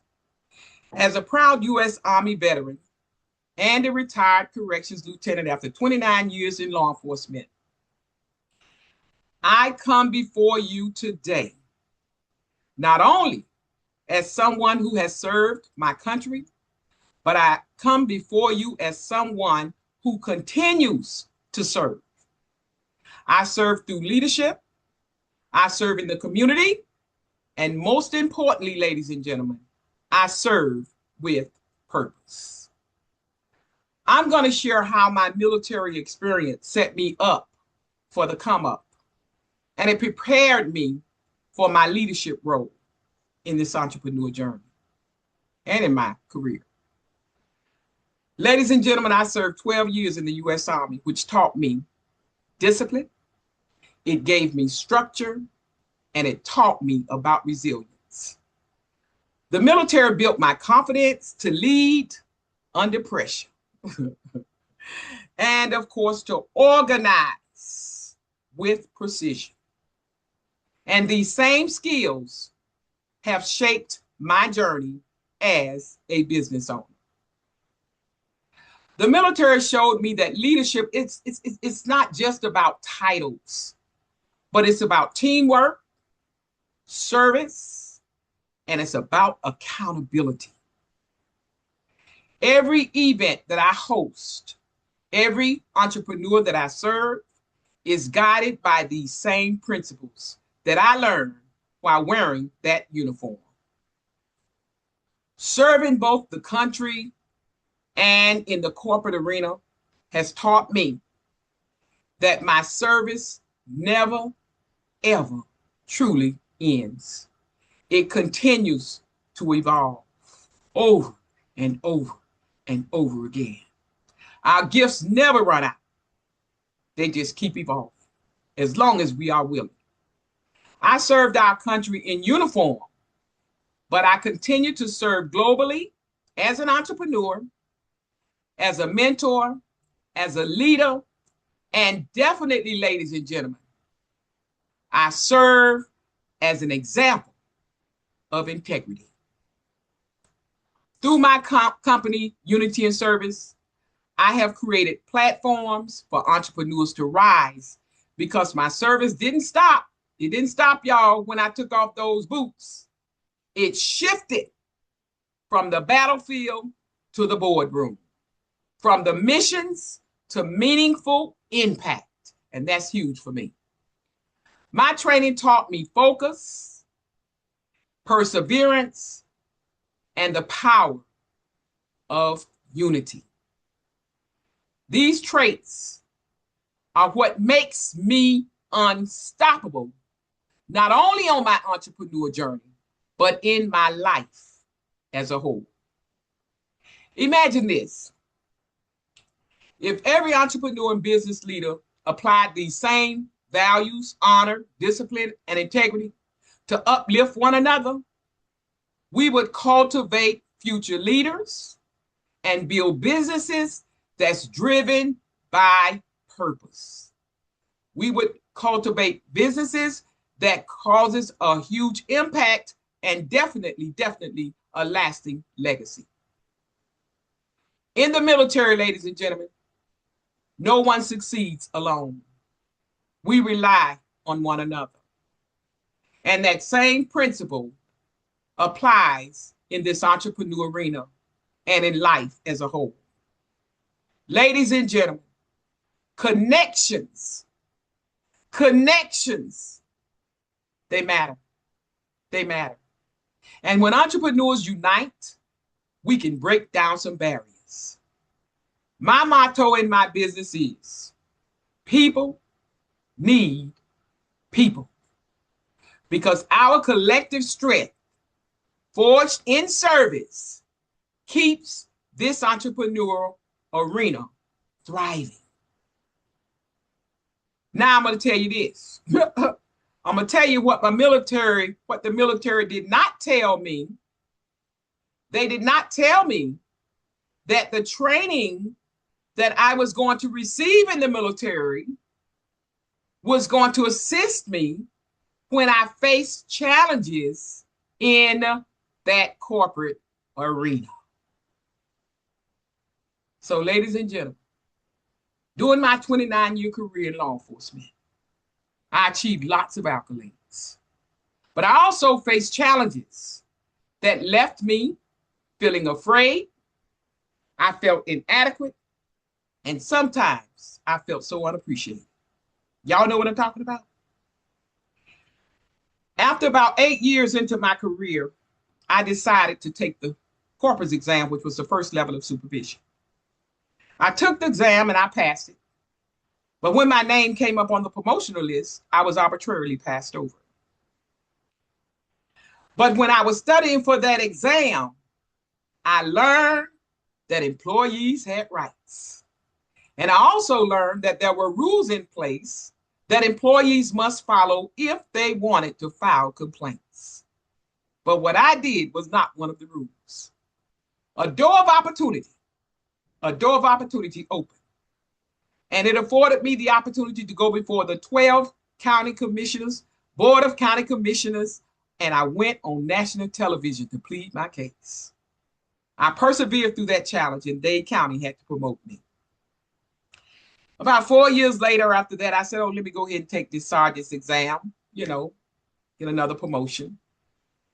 And I want you to know that as I prepare for the test, I took the test, but how many of y'all know that when you stand up for your rights, you become a target? Anybody know about anything? Anybody know about that?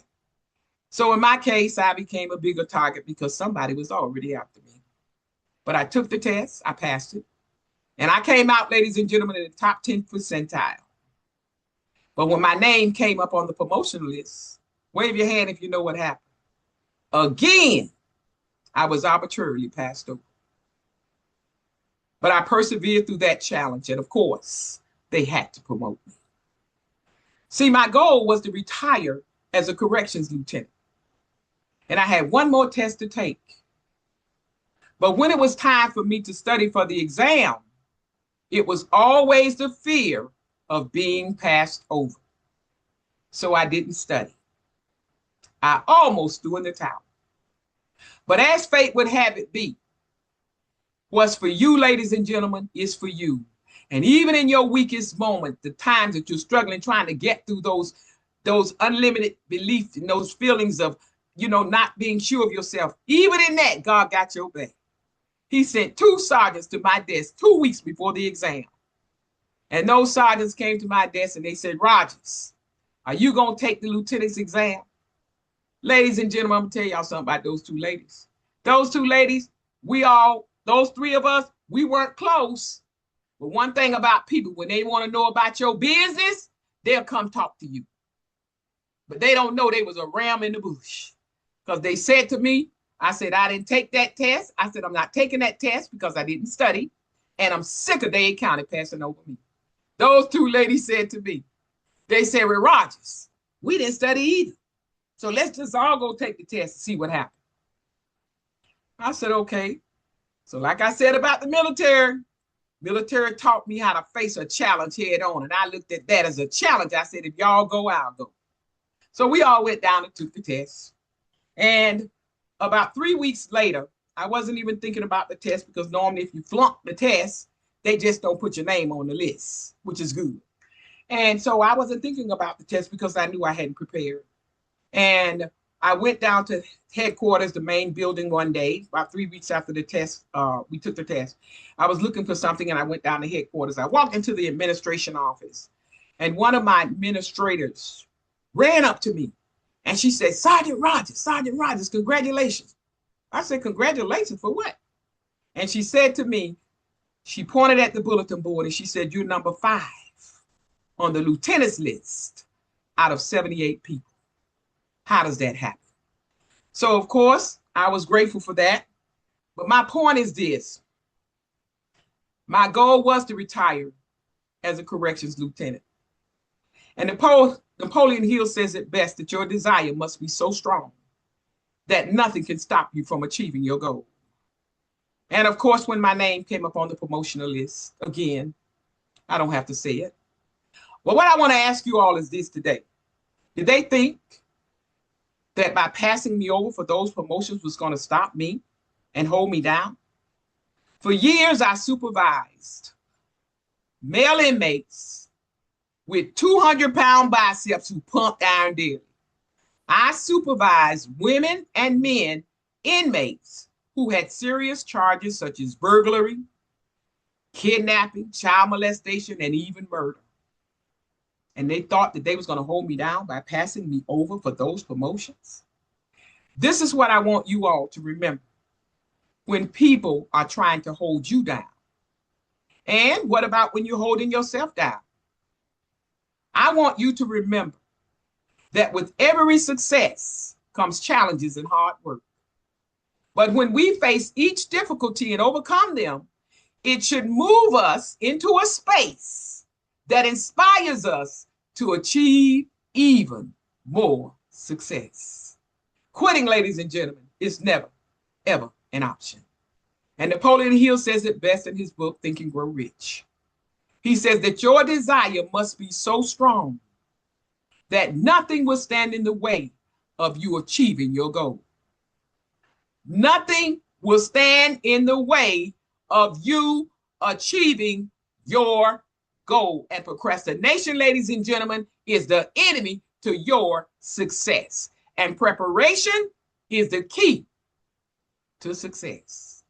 Because God sees all, He knows all. He's watching us when we're doing nothing, while we're telling the next person who's trying to achieve their goals and you're a part of that team, they'll tell you, you'll tell them, oh, I'm busy. Well, God see you watching TV. He see you watching. He see you watching when you're eating. He see all these things you're doing. So who are we fooling? Discipline teaches me to be true to my own self. Be true.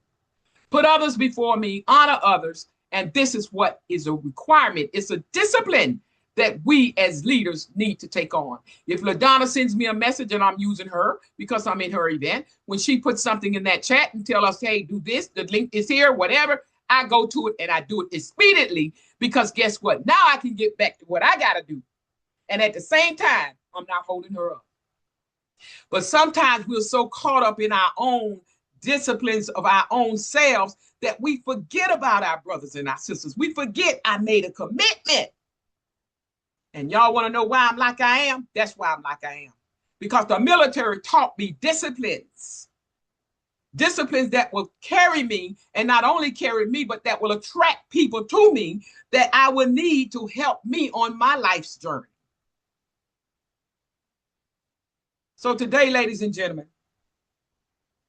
I want to say my labor was not in vain, because Dade County Department, through the Florida retirement system, pays me a 6-figure salary, plus a 3% increase for the rest of my life. Y'all can call it bragging, you can call it what you want, but I took some beat downs in that organization. Y'all don't even know the half. But I didn't know that I had a light shining on me. And when I walk in the room, everybody saw it. I didn't know it. I didn't know about that light. And I'm talking about the anointing of God over my life. And see, when people know you got that power in you to come up, they're going to start doing what they can, throwing dots, throwing rocks to keep you down so you can't outshine them. But no, who's competing? They're competing in their own minds. But at the end of the day, everything that I've gone through brought me to this point, this day, this time. And I thank God for the challenges that I had to face along my journey. And I can't see the clock. Okay, I see it. Yeah, so my point is this. Anything we design life is ours, but we do have to work for it. We do have to prepare. And we do have to get beyond the first message that came forward. I think it was faith. You got to get over those fears and those emotions. I talked to a lady yesterday on a call. She has a coach, and then she wanted to come talk to me about some things. And the same thing she said her coach is telling her, I was telling her, you got to get over those feelings, because that's just what they are. They're nothing but feelings, and emotions come and they go. How many times have we been in relationships and they didn't work, but we bounce back. We bounce back, and then you're in another one. And then before you know it, you get married with somebody else. So it's just a feeling. And I tell myself that when I get uneasy, when I know God has opened my creative mindset and told me to do something, giving me an idea, I know, first of all, if I don't carry it out, He gonna give it to somebody else. And then I know that, well, you created me. You know what I'm about. You know what I'm able to sustain and go through. You're giving me this idea, and how dare you not let me succeed? Because if I don't succeed, you don't succeed. So guess what I tell God? I'm in. I tell Him I'm on it. I'm on it, because He's not going to let you make a fool of yourself, because you will make a fool of the idea that He gave you. How about that? So with that, ladies and gentlemen, I'm going to go ahead, and I want to let you all know, everybody already knows, I'm looking at the platform. Everybody know who I am, basically. But I will close with this, not close, but I will say this, because it's a part of my script for those who may not know that I am a 2-time winning public speaker. I am a 3-time international best-selling author. I am an event host and organizer for over a decade, in-person and virtual events. And I am a social media guru. And I am a child of God. And I am a mentor for women like, I don't see her now, but women like other little girls, the little girls that come from other countries, young men, young women. They always find me on LinkedIn. I want to work with you. And sometimes I don't want to be bothered, but God said, this is your calling. And you know what? I go in. I take them under my wing. And when they learn enough, yeah, they fly away. They fly away and I get hot. Yeah. Because I done taught them all this and that, even to lead me. But you know what? They got to spread their wings. So I give them my blessings. Now's the time you go in peace and go serve other people. You know, so I'm just grateful for all that I've been doing in my lifetime. It has not been a mistake. All those bad relationships, all of the incidents at the work, the things I did to myself, getting in trouble, drinking alcohol with friends at work, all that foolishness. God has forgiven me for it all. And I thank him today because I made some rotten decisions back in the day. But when I look at me today in the mirror, LaDonna, when I look at me, y'all don't want me to get happy on this platform. All I can do is tell God, thank you. Thank you for choosing to live in me. Thank you for loving me. And thank you most of all for allowing me to be in a role of leadership that people want to be around me. God is good, y'all. But anyway, I'm going to take y'all. Can I share my screen for a moment? Yes, go ahead. Please. Yeah, let me go ahead and share my screen and close this presentation out because y'all got me on cloud nine. And I ain't supposed to be this high, according to me. Okay. So I'm just going to run y'all through because this is just another blessing that the Lord has done. And we're all talking about people succeeding and getting over all of those fears that we go through. We all have them. And I want to know if you all can see my screen, my website here. Yes? No? Can anybody see my website? Yes, okay. we can. Okay, great. Okay, great. Okay, all I want to do is just go through these services that Unity in Service has to offer for some of you. I really rarely go through these things, but I'm just going to tap a little bit about the speakers corner that we have on my website. And y'all know, like I said, we've been doing this over a decade. And since the pandemic, we've been online and we just did our first in person last week. This page is our speakers page. And here you see bios that we used to do for people, some of them. This is just some of the people. We've served over thousands and thousands of entrepreneurs down through the years, used to do in-person workshops in Florida and all of that. But this is just what we have with the virtual setting right now. We have the 30-minute speakers, we call them the keynote speakers. We have the 15-minute speakers, we call them impact speakers. And this is what we've done in the past 4 years. We have the 5 to 7 minute spotlight speakers. And these are just some that's on the plate, on the website. On here, we have the prices for these spots. 7-minute speaking is $197. 15 minutes is $297. 30 minutes is $397. And with all of these, you receive a podcast interview, email list of attendees, those who attend, so you can follow up, and a personal banner, which allows you to promote yourself in your network. And we, in turn, also are going to give you free promotions because y'all know how we do. We push it all over the place. Facebook, TikTok, LinkedIn, Instagram. We're there and alignable. Also, we give you complimentary tickets to a future event. So now, this is what you get when you speak individually. And we do have a few spots that are available up between now and September. So if you're interested in just speaking once or twice, that would be the site that you would go to decide. What God gave us this year was try to make this consistent so that people can get the training they need to speak, because everybody's not an expert, but some people just want to speak consistently. Some people want to build that email list because every event you're getting an email list of attendees. And some people just want to make new connections, whatever your reason is. We put this package together called the Spotlight to Success in 2026. And with this package, you'll receive 2 minutes. You'll receive two 7-minute speaking opportunities, two 15-minute, and you receive 4 podcasts. Visibility, if you're not there, nobody sees you, and we assist entrepreneurs in being more visible. These are the 8 days that you have to choose from.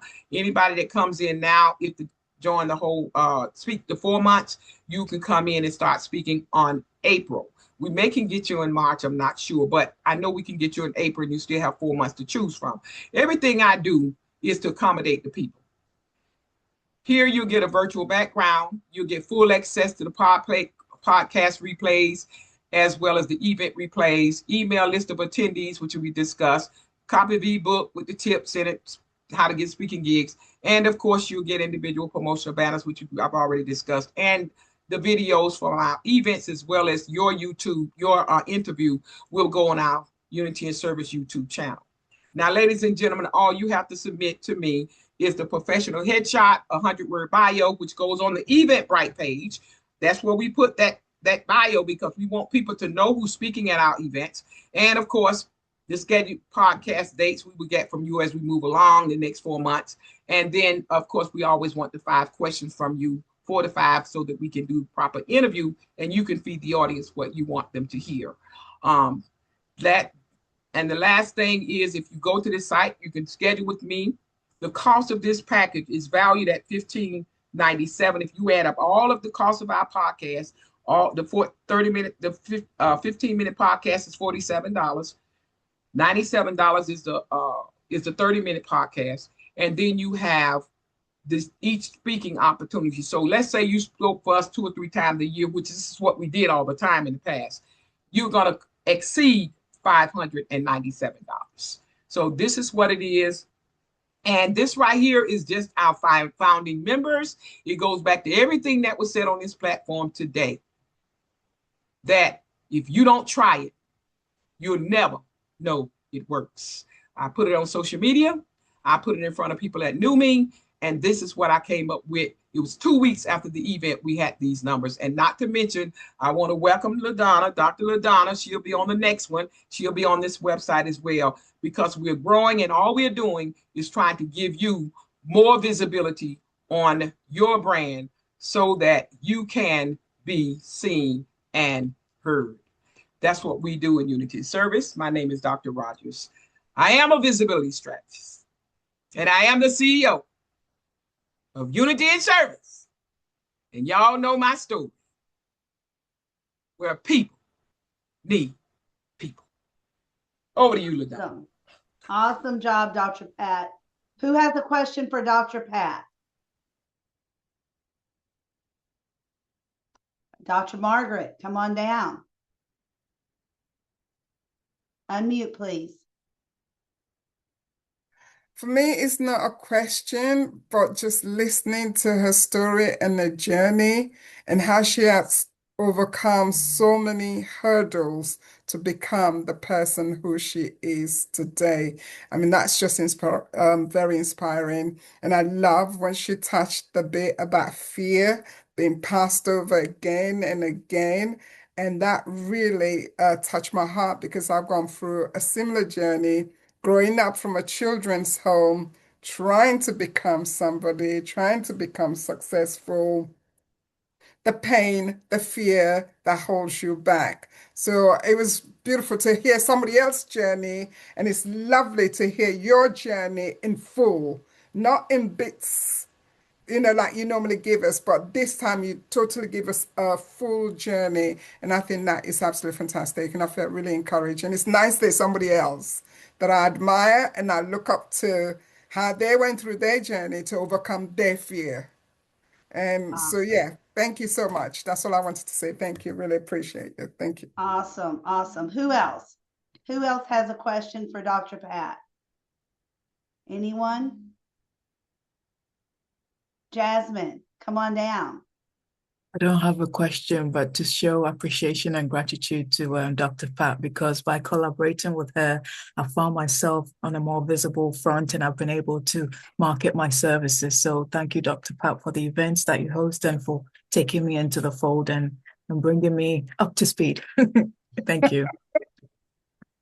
Awesome. I would be remiss if I didn't say something, because I still remember the first time I approached her and she told me, "You're not ready yet." I was so embarrassed, but she was right. I wasn't ready. And when we did work together and I did that first event, she was right there supporting me, helping to get things going. And it was so much more successful than I had even imagined it would be. So thank you, Dr. Roger, because you've been an inspiration for a lot of people over the years. I met her after COVID started, but it has been an amazing journey. And I admire you. I watched your growth over the years. I'm one of those who have kind of strayed away, but I hope she forgives me. I still recognize that you are the one that told me I need to get out and become visible and not stay behind the closed door there looking at the people. That's So right. thank you. Awesome job. You're right. Awesome job. Awesome job. Okay. I'd like for you to get that notebook out, that pen out, because we're going to play a little game. And I'm going to ask you to be real. Be honest with yourself. All right, are we ready? The question is, or the comment is, I feel stuck in my business because what? If you're not stuck right now, maybe you've been stuck in the past. And this is going to help everyone. So write something. I feel stuck in my business because what? Let me give you an example. I don't know what to do next. I'm doing everything myself. I'm afraid to invest. I don't feel visible. Now you come up with yours. I feel stuck in my business because, and then I want you to empower the truth. What I actually need right now is what? Let me give you some examples. What I actually need right now is clarity. Maybe it's support, connection, permission. We talked about that. Structure. Maybe it's confidence. So what I'd like to hear from some of you of, I feel stuck in my business because what? Or maybe it's something in the past. Who wants to be an example? Who wants to give me an example? Mary Jane, come on down. Unmute, please. Yes. Okay. So, but I find as I get older and birthdays go by and I see people I haven't seen in a while, my biggest thing, well, starting out, it was follow through. I have lots of ideas. I've got lots of stories. I like lots of people. I can talk. Follow through, follow through. Just take one step at a time. And then I get nervous because all the other steps are all lining up. So that's called a team. And I have 3 or 4 names that I will be employing, so to speak. I will make them useful and myself more useful, getting the ends tidied and let them follow up because that'll be their responsibility. And I won't have to, I'll check on them, but I want to get it to the point that they can check on themselves. So that's it. It's accountability, bottom line. Yes. If you Awesome, back Mary out of it. Jane. Thank you. Thank you. Raise your hand if some of the others of you have been there or is there right now. A lot of us. Tanya, let's hear from you. Come on down. I've been stuck in my business due to the 2 to 3 years that I had to take off to heal from the treatments of cancer. I need more connection, more opportunities to get in front of people and speak and share my gifts. So it's been a definite mindset shift from the survivor mode that I was in and had to learn to be in. It wasn't easy to sit still and to heal and to go through that process. But God had me the whole way through it. And now I am better and cancer free. And I really want to take a minute to get connected again. Awesome. Awesome. You're in the right place, Tanya. Yeah. And you've got the people around you that you need, people that you can trust. So I know that we can all help you with that. Awesome job. Okay, with that said, Dr. Lawana, we need 10 minutes on the clock. Our next speaker is Gail Dixon. Gail, are you ready? I am. Thank you very much. All right. Dr. Lawana, are you ready? I'm ready. All right, let's go. All right. So I'm going to talk this afternoon about speaking your way to success. But I want to take just a minute before I speak and I talk about speaking for us just to take a second, to take a breath, to pause and listen. To listen to the things that have been stirring in you as you've listened to the audience, that to the speakers that we've heard, and to just be ready to to just respond to the things that are there for you.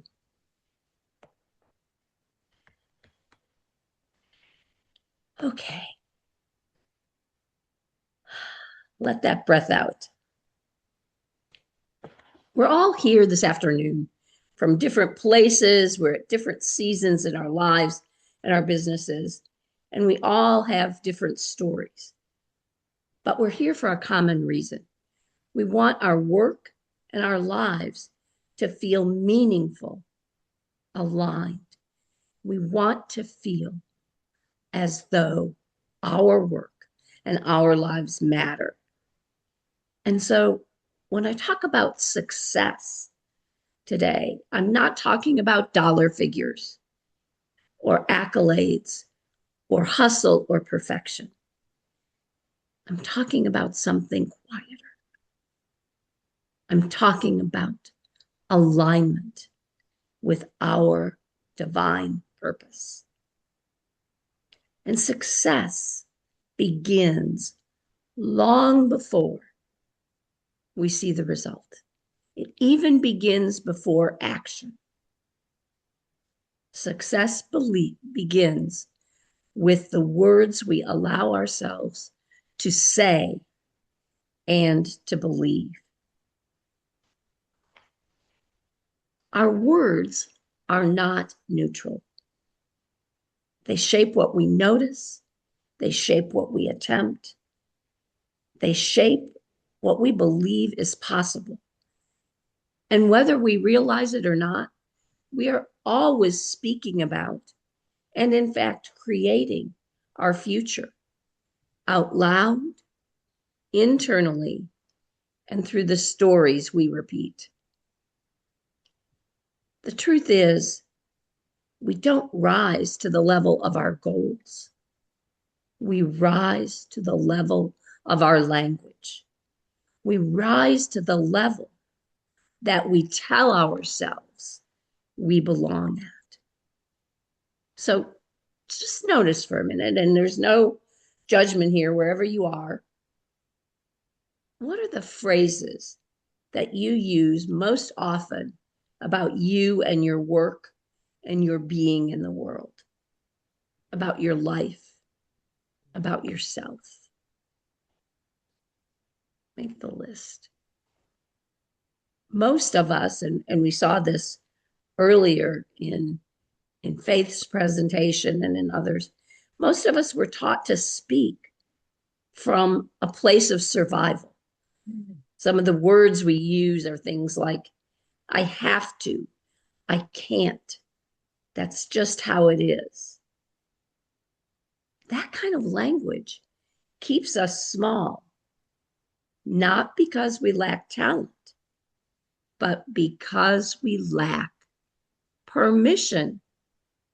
We've already heard a lot about that today.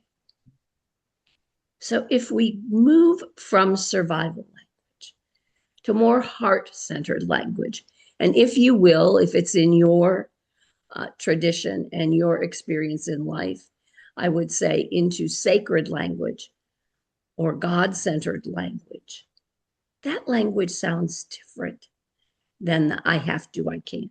It sounds like I'm choosing, I'm learning, I'm becoming. Because the heart doesn't speak in absolutes.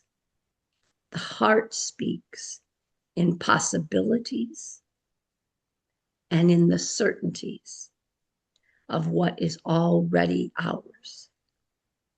Success, real success, grows where permission is spoken, first to ourselves, inside ourselves, and then out into the world. So I want to offer just a simple rhythm that you can use anytime to start getting yourself in the habit of speaking yourself into success. And the first part of that rhythm is just to name it. to see it, say it. Name what you want, name your success, and name it without qualification and without apology. Don't name what you fear, what you think is realistic, what you're afraid of. Claim what feels true. Claim what feels sure. Claim what feels given to you from the moment you were created. Let's take just a second, and you can do this with your pen and paper or just to yourself, but see if you can complete this sentence. If I were honest, success for me right now would look like this.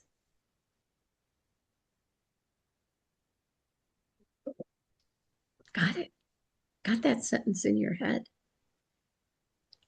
Sometimes naming it, being able to name it, is the bravest part.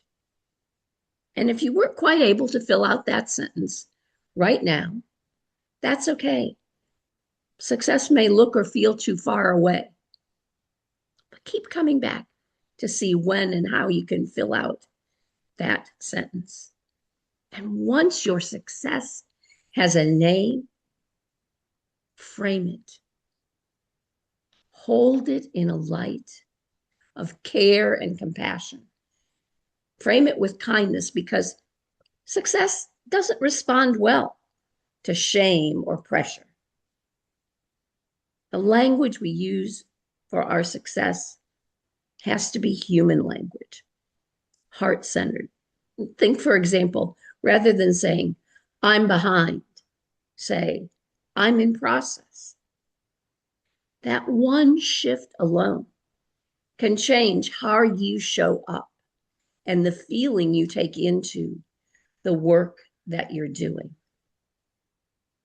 I would venture to guess all of us have a voice of an inner critic, and I would suggest that we tell that voice, thank you for keeping us safe, but they're also keeping us small, and it's time to grow beyond the inner critic to the inner certainty.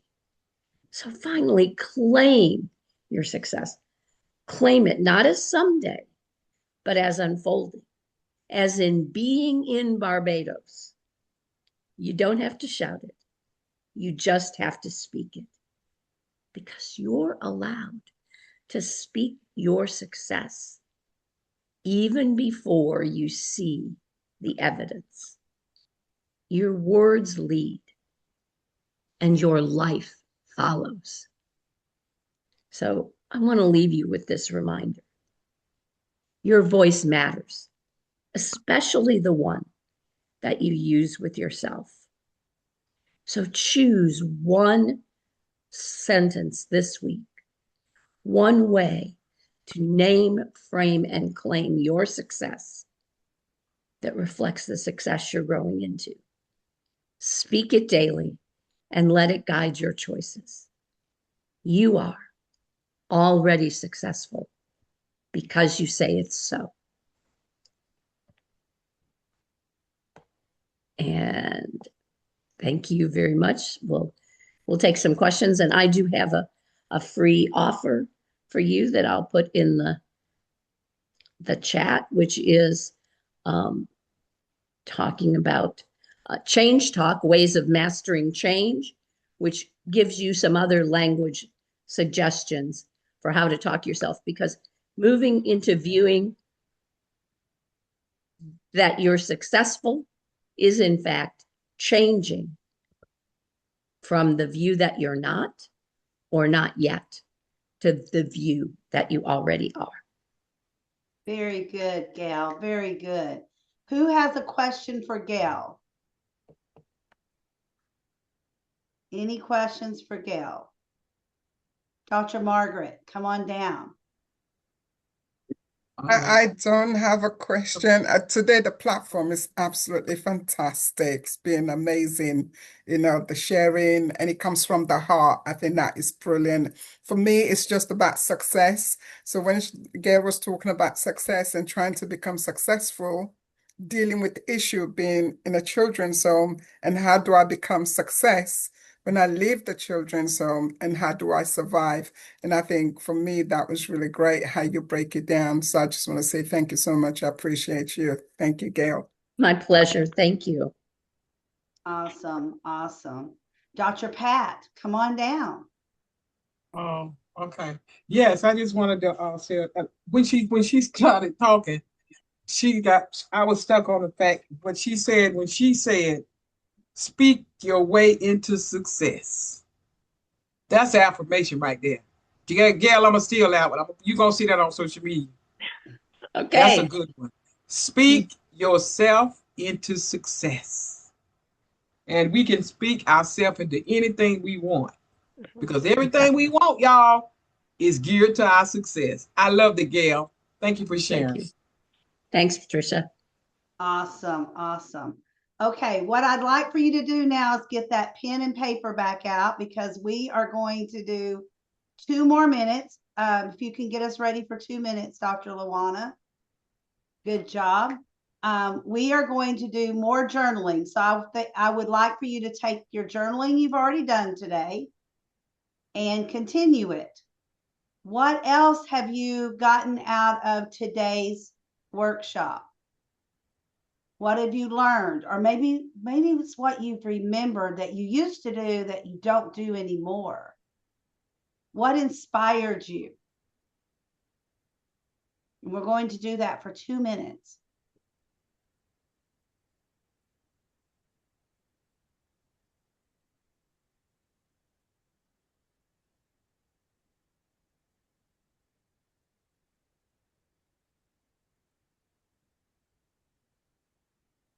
All right.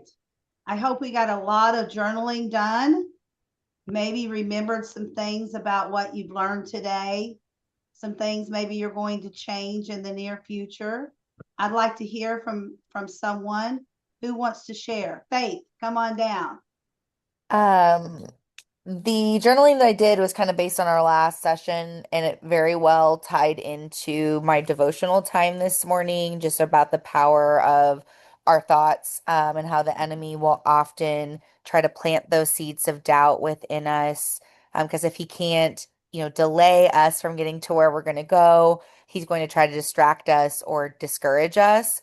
And so it's just a reminder to myself of, if I'm feeling the self-doubt or I'm talking to myself in a way I probably wouldn't, to say it out loud, because oftentimes when you hear it out loud, it's a little bit easier to kind of take a step back and course correct.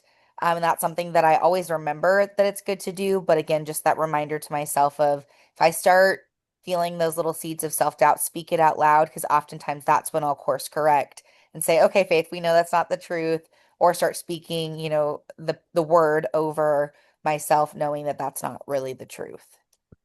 Awesome. Awesome. You know what I've loved today is I think I've heard everyone bring up faith in our services today. The word faith has came up a lot, not Faith's name, but our heavenly God. He has come up over and over today, and I really love that. I love that. Grace, come on down. You're muted, my friend.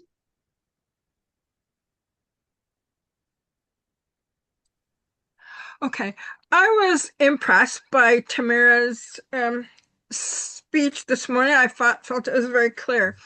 And purpose is so important that we must pause to find ourselves, to find our own purpose.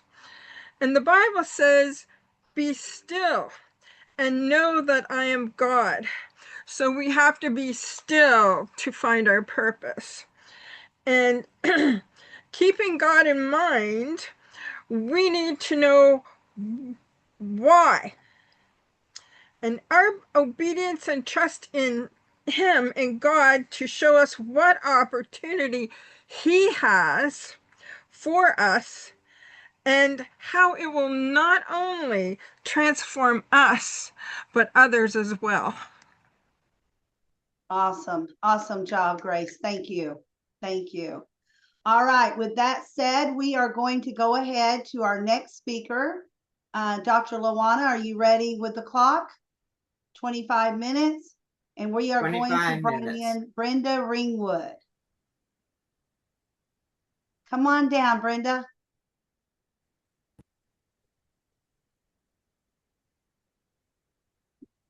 How is everybody? Yes. So I apologize. We are in the middle of a winter storm. So the internet, I've been trying to go from room to room to see where it was going to be best, and this is the best it's going to get. So I might fade in and out. But I want to talk to you guys today about changing your mindset, changing your actions, and I guarantee it will change your life. So first I want to talk about the word change. And the definition of it is simply to make something different, to alter or to modify. Meaning, if you want to lose weight, you're going to have to change your diet. I evidently don't want to lose weight that bad because I haven't changed my diet, right? There's something I have to implement to do it. Then the definition of mindset is simply just a set of attitudes. Good, bad, indifferent, sour, whatever it is, your mindset is a set of whatever attitude you are carrying towards something. And then your actions are what? What you do. Movement. You have to do something about what it is you're trying to change. So if you're going to change something, you should have a positive attitude about the change that you're going to make, or you're going to slip right back into something else. And I have a problem when I don't like to do something, I don't do it well. I don't know if any of you fall into that category. So I had to learn early in my life that first off, I had a purpose and a value. But I didn't believe that. I learned it, and I learned it was needed. And I heard it, and I could play it, and I could be right there with everybody on it, but I didn't believe it in myself. So it put me down a path of something that I'm not too proud of, and I'll talk about that a little bit later. However, when I started doing the company Becoming the Better You, I had to take action. But before I could take action, I needed to change my mindset about myself.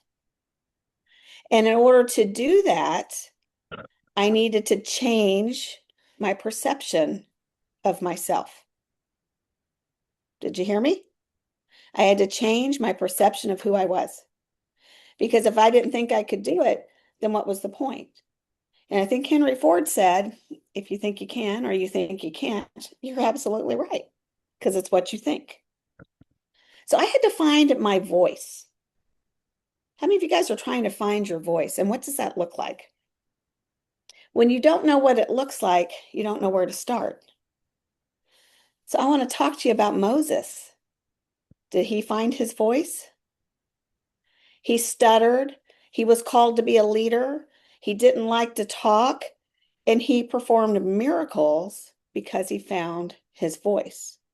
He stepped up to the plate, and he didn't let fear stop what he was doing. Things changed for the Israelites. He had to see that he could do this through God's help.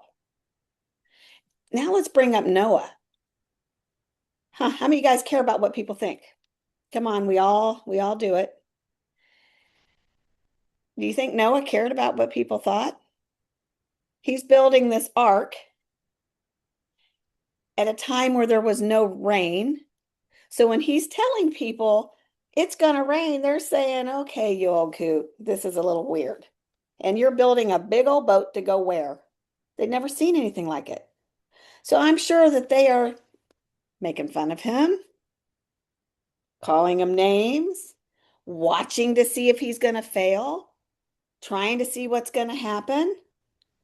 But with every board that he put on that ark, he found his voice. And with every board that he put on that ark, created change for his family. And with every board that he put on that ark, he was giving mankind another chance. You hear what I'm saying? He kept going. He didn't listen to anybody else. But what do you think his family thought of him? Why do you think they followed him onto this ark? They probably did think he was crazy, but why do you think they stayed the course? Because they knew his integrity. They knew his faith.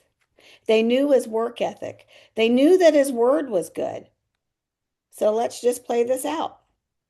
I'm going to follow Dad. That's a leader that found his voice. How many of you guys in your businesses don't find your voice? Even in your home life, you don't find your voice because you have the mindset that you don't have one.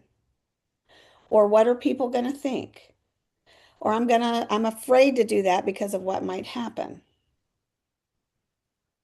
Don't do it. Let's move on to David. You think he found his voice? Here he is, just a kid fighting Goliath, right? And the Bible tells us that he was full of sin. He was full of things that he was doing wrong. But yet he was highly favored. And he still did what God told him to do, even though he didn't want to. So he was always within a battle against himself. Everybody thinks, okay, he killed this major giant and he was a king, so he had everything at his fingertips. But his competition was himself. He was always struggling with what not to do. And the stories in the Bible tell us that. But he still would come back and do what was right. He would come back to God and do what God was telling him to do. In other words, I don't know if you believe in God. It doesn't matter. These stories, it does matter. But what I'm getting at is these stories should still resonate with you because these were human beings that have the same struggles that we have. They're letting fear and doubt, insecurities, low self-esteem tell them who they are. And you shouldn't do that. You are who you say you are. Your actions will prove who you are. Did you hear me? You are who you say you are. You can say it all day long. But if what you are doing, if the actions that you have are different than what you're saying, then things are not going to work out for you. But if your actions match what you're saying, now you're taking the first step to changing your life, changing your mindset, changing your actions. Sometimes that means changing your circle, changing your friends, where you go, what you do, what you say. Nothing's going to happen unless you start taking the steps to make the necessary changes to move forward. How many of you guys are stuck in your business? You're not at the income level that you want, or you're stuck in a relationship because it's not going the way that you think it should go. You have the power to control that. You know what the word stuck means? It just means unable to move. And you can say in either direction. And sometimes if our mindset is in a horrible spot, we might move backwards and go towards something that we're comfortable with. We go back to what we know. Therefore, we don't allow room for growth. But when you find a way to get unstuck, let me share some of this other meanings of stuck. Trapped, jammed, stalled, mired, baffled, stumped, perplexed, tethered to. Now I'm going to start saying the word to behind it. Tethered to. Who are you associated with? What are you tethered to that's causing this? Fastened to. Glued to.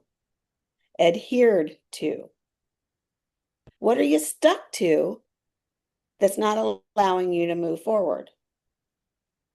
What are you stuck in that's keeping you from going to the next level? You are the only person that can control that. And this is coming from a person who walked out of a jail cell at the age of 50 years old and had to start her life over. I realized that I first had to change my mindset, and I had to start seeing myself differently. I had to start running with people that I really wanted to be more like, and I had to leave those behind that were causing me to stay stuck. Now, I didn't say I didn't associate with them. I said leave them behind, because the first thing I had to do was stop taking advice from people who are not doing it. Did you hear me? How many of you guys are listening to people who are not doing what you want to do? So why would you take their advice? Are they paying your bills? They're holding you down. You are fastened to them. And when you're fastened to them, you are stuck. You're only going to go maybe in a little direction. You're moving, but you're not moving forward. You are tethered to, you are fastened to, you are glued to, you are adhered to the things that are keeping you stuck. But you got the scissors in your pocket. All you have to do is decide, make the decision that I'm going to cut those strings. I'm going to peel that glue trap off. I'm going to change who I'm talking to, who I'm taking advice from, who I'm running with. We can't change our family, but you can associate with them differently. You don't have to share your hopes and dreams the way that you used to, just to be told that's not going to work. So when I said the word action means to do something, anything, I'm going to change how I communicate with them. Instead of telling them, I'm going to show them. They're going to see it being done before they find out that I'm even doing it. And if I want to be a great speaker, I'm going to go find the people who are speaking, and I'm going to hang out with them, and I'm going to learn from them. If I want to be a good electrician, you go to school to become a good electrician. You're learning the trade. I'm not going to go to mortician school to learn how to wire a house. You have to get around the people who are doing what you want to do. And then you have to own it that it's already yours. Because the only one stopping you for that is you. You have to say, enough is enough. I'm going to change my mindset. And that's not enough. Then I'm going to change my actions to match this mindset that I want. And then the actions aren't just changing what I do. Now I have to add movement to it. I have to get off the couch. I have to turn off the TV. I have to leave the house, and I have to go to work. How many of you guys waste time, hours in front of that television? Now, I'm not going to lie. I like a good movie. I like a good series. And I watch my fair share of television. In fact, I do it with my husband every night. But not until what I needed to be done got done. Or it's in the background playing while I'm working on my Canva, or my posting, or my speech, or I'm reviewing all my notes. They say he who takes the best notes wins. Note takers are money makers. Can you tell me why you would be a money maker because you take notes? I will tell you, because your pen and your paper are the digital recorder to your brain. So when you're taking notes, it is putting it into your brain so you can remember what it is that you are doing. Remember what you want to do. Remember what's on that list of things you have to do. It is the digital recorder to the brain. So journaling is good. It works if you type it out, you're still making a note. You had to actively think to type it out to get it to where you wanted to be. Does watching the video record to your brain? You see it. We spend hours scrolling social media. Social media is the lifeline of speakers. It's a lifeline of anybody that's marketing. But we tend to try to be like everybody else on our social media because we think, well, that's where working for them, it's going to work for me. And it might. But you still need to be yourself and find your own voice, which I'm going to lead you to Esther. She found her voice. But people forget about the person behind her following, pushing, telling, and that was Mordecai. Had Mordecai not found his voice to tell Esther what she needed to do, then Esther wouldn't have went in front of the king. And when she went in front of the king, she freed her people. You see? David freed his people. Moses freed his people. Noah freed his people. Esther freed her people. And you can free your people by finding your voice. But you first got to free yourself. You have to get unstuck. You have to take the glue off. You have to get out of the trap. You got to get out of the jam. You got to stop stalling your career. You got to stop putting yourself in the mire. You got to stop being baffled at what other people are doing and only worry about yourself. You got to stop what people say.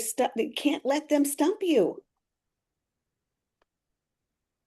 Don't be perplexed about what's happening.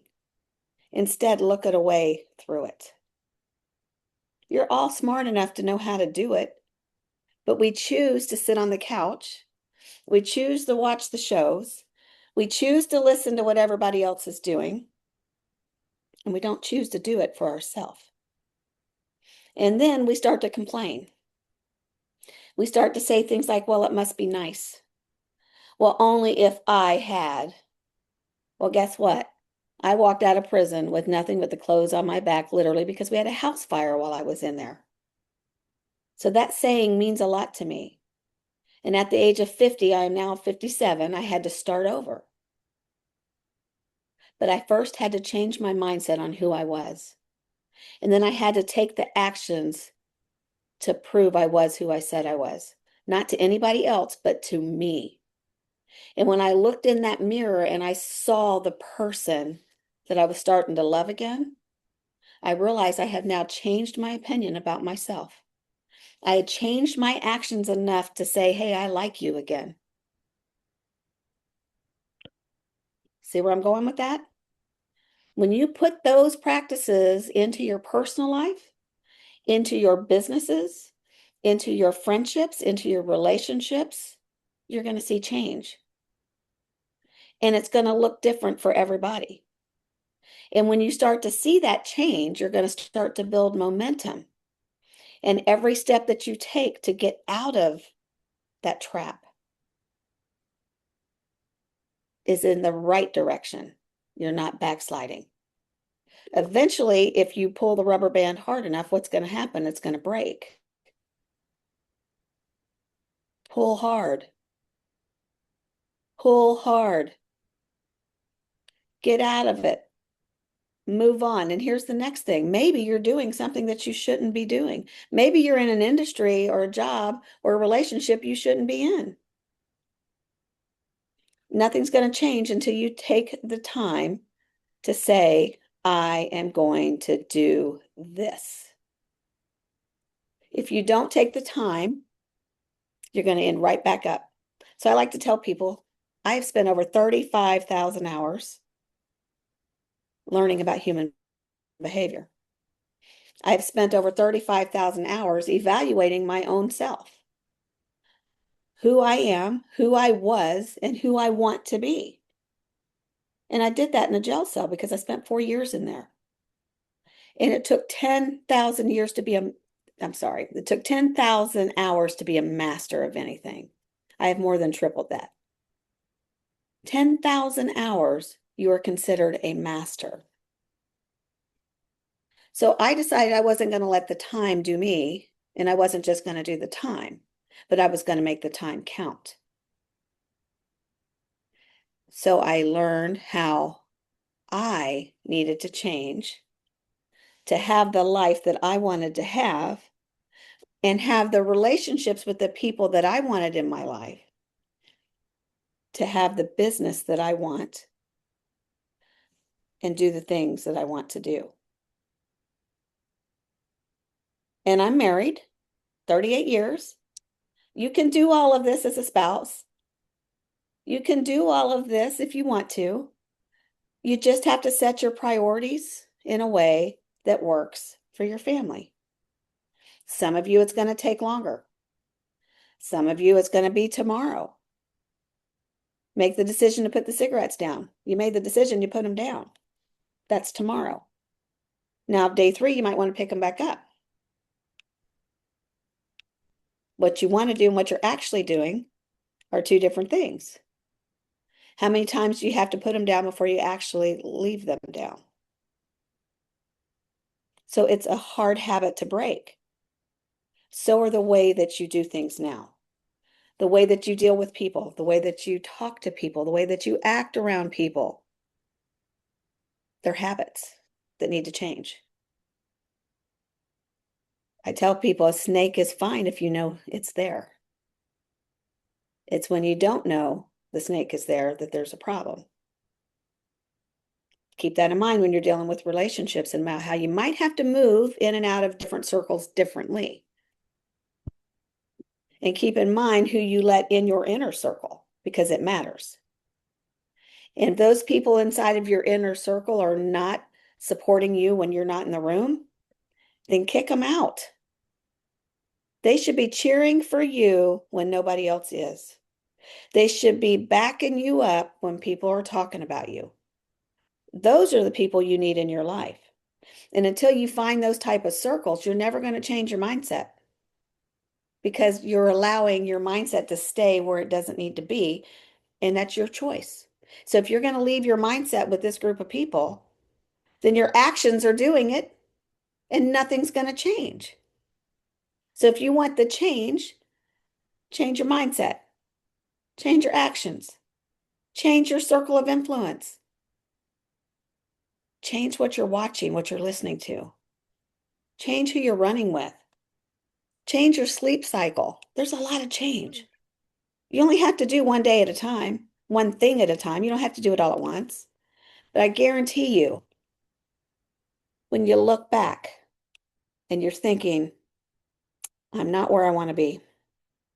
Why am I not like Craig? Man, if I could only do what Margaret does.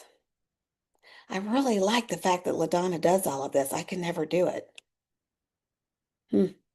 Shame on you. Because I'm going to pick up the phone and I'm going to say, hey, Craig, teach me. LaDonna, put me where I need to be. Hey, Margaret, how in the world did you pull that off? You see what I'm saying? If you want to do something, get around the people who are already doing it. Don't take advice from people who aren't. Now, we can't get rid of our family, right? We love them, but we don't have to share everything with them. You're going to change the way that you deal with them. Happy birthday, Merry Christmas. You're still going to do all the things, but you don't have to share things with them anymore. I guarantee you, once they see the change and they see that you are doing it, now all of a sudden they're going to want to be your best friend again. They're going to come back to you and say, oh, I knew you could do it all along. From the very people who told you you couldn't. Because it is your mindset and your actions and your life that you are in control of. Now, will circumstances happen to you that might slow it down? Of course they will. Is everything going to be rosy? Of course not. This is a hard process. But growing a business is hard. Growing a relationship is hard. Growing a marriage is hard. Raising children is hard. There's nothing easy about it. There's a whole lot of good about it. And there's a whole lot of fun in it. But the process is hard. But when you put in that hard work, that blood, that sweat, that tear, that you're forming your stepping stone to your future. And when you stop halfway through and you're looking up and you see, man, I still got miles to go. I want you to look back and see how far you've already come.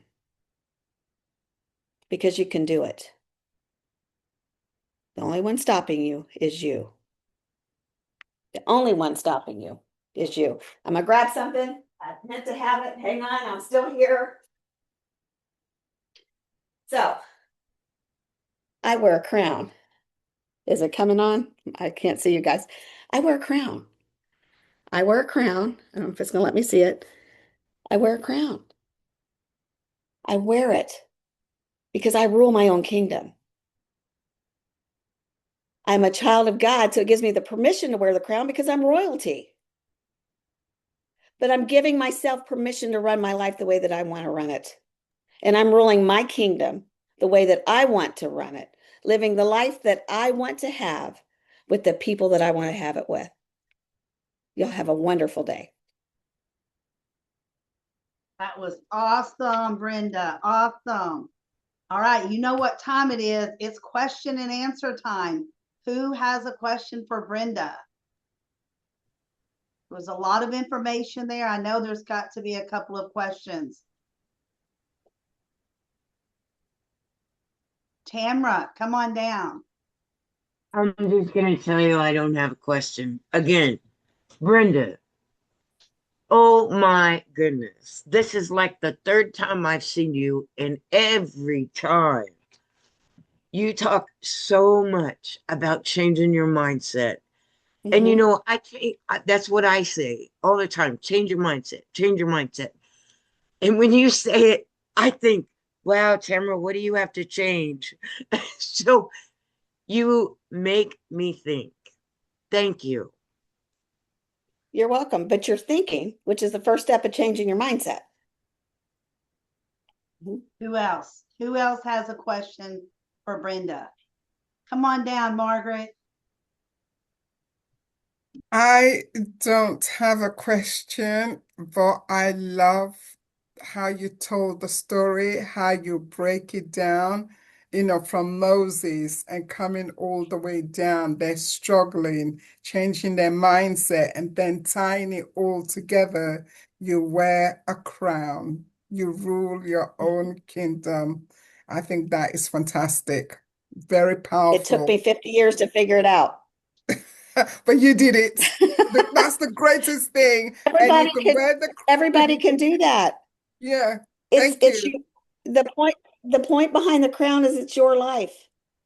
It's your life. It's not anybody else's life, it's your life. And let me tell you, it's short.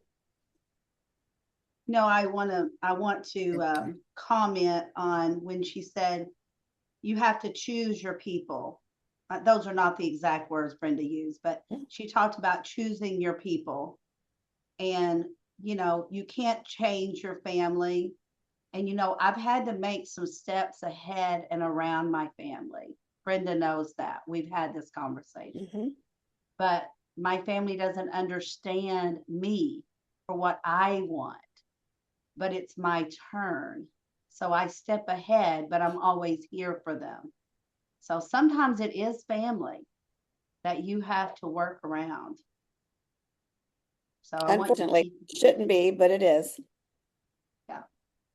Yeah, it really can be. So, but you can work around it. Right, she said. Anything else for Brenda before we move on to our next item? All right, so Dr. Luana, if you'll get 2 minutes on the clock, we are going to do some more journaling. And I want you to just continue where you left off, what you've maybe learned since the last time we journaled, or maybe something you've remembered, something you want to change. All right, Dr. Luana, get us started. And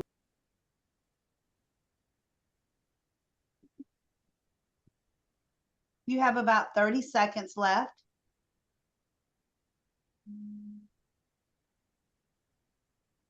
Tamara's puppy's wanting to journal with her.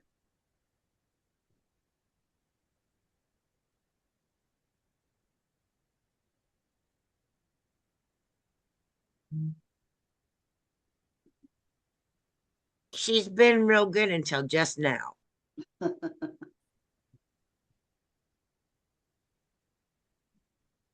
All right. Very good. I'd like to hear from a couple of you. So who is that going to be? Who wants to share?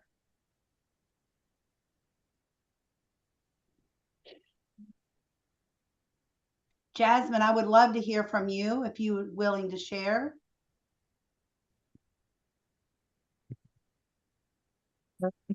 What I've got from the event so far, is that what you're saying?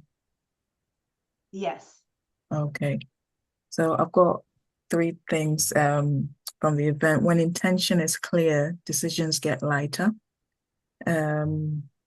Success for me right now looks like changing my mindset and putting things in place to ensure that I'm in the right space and around the right people. So that's what it means to me. And that's what I've got so far.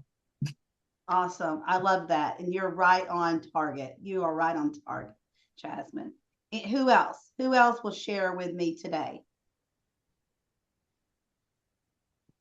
Tamara, you want to share?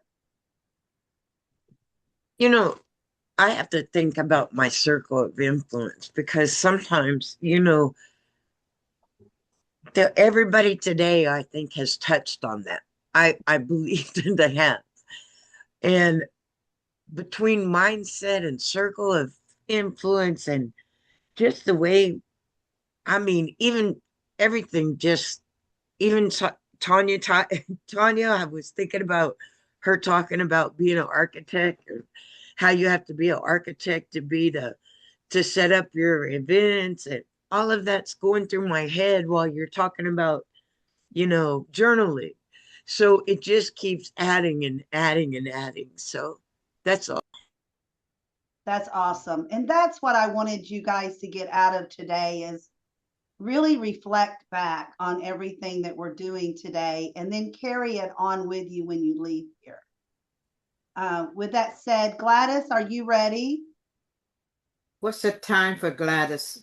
10 minutes. Okay. She's off screen, so I'm not sure she's ready yet. Yes, if not, I we will am go to ready. Okay, awesome. Perfect timing because I need to leave. Okay. All right, Gladys. Let's go. Well, first of all, thank you for the opportunity. Blessings to all of you and shalom. My name is Gladys Flores. I'm new to this group. I love everything I'm hearing and everything I'm seeing. So I'm a functional medicine nutritionist. My background is in Chinese medicine. And I am here to talk about winning the war in the mind. That becomes perfect for me because I know I've been battling the stuff that we have in our mind. And I have my notes here. What I love so far is that we all are believers, that we're using the scriptures, because I go by the scripture, what God says.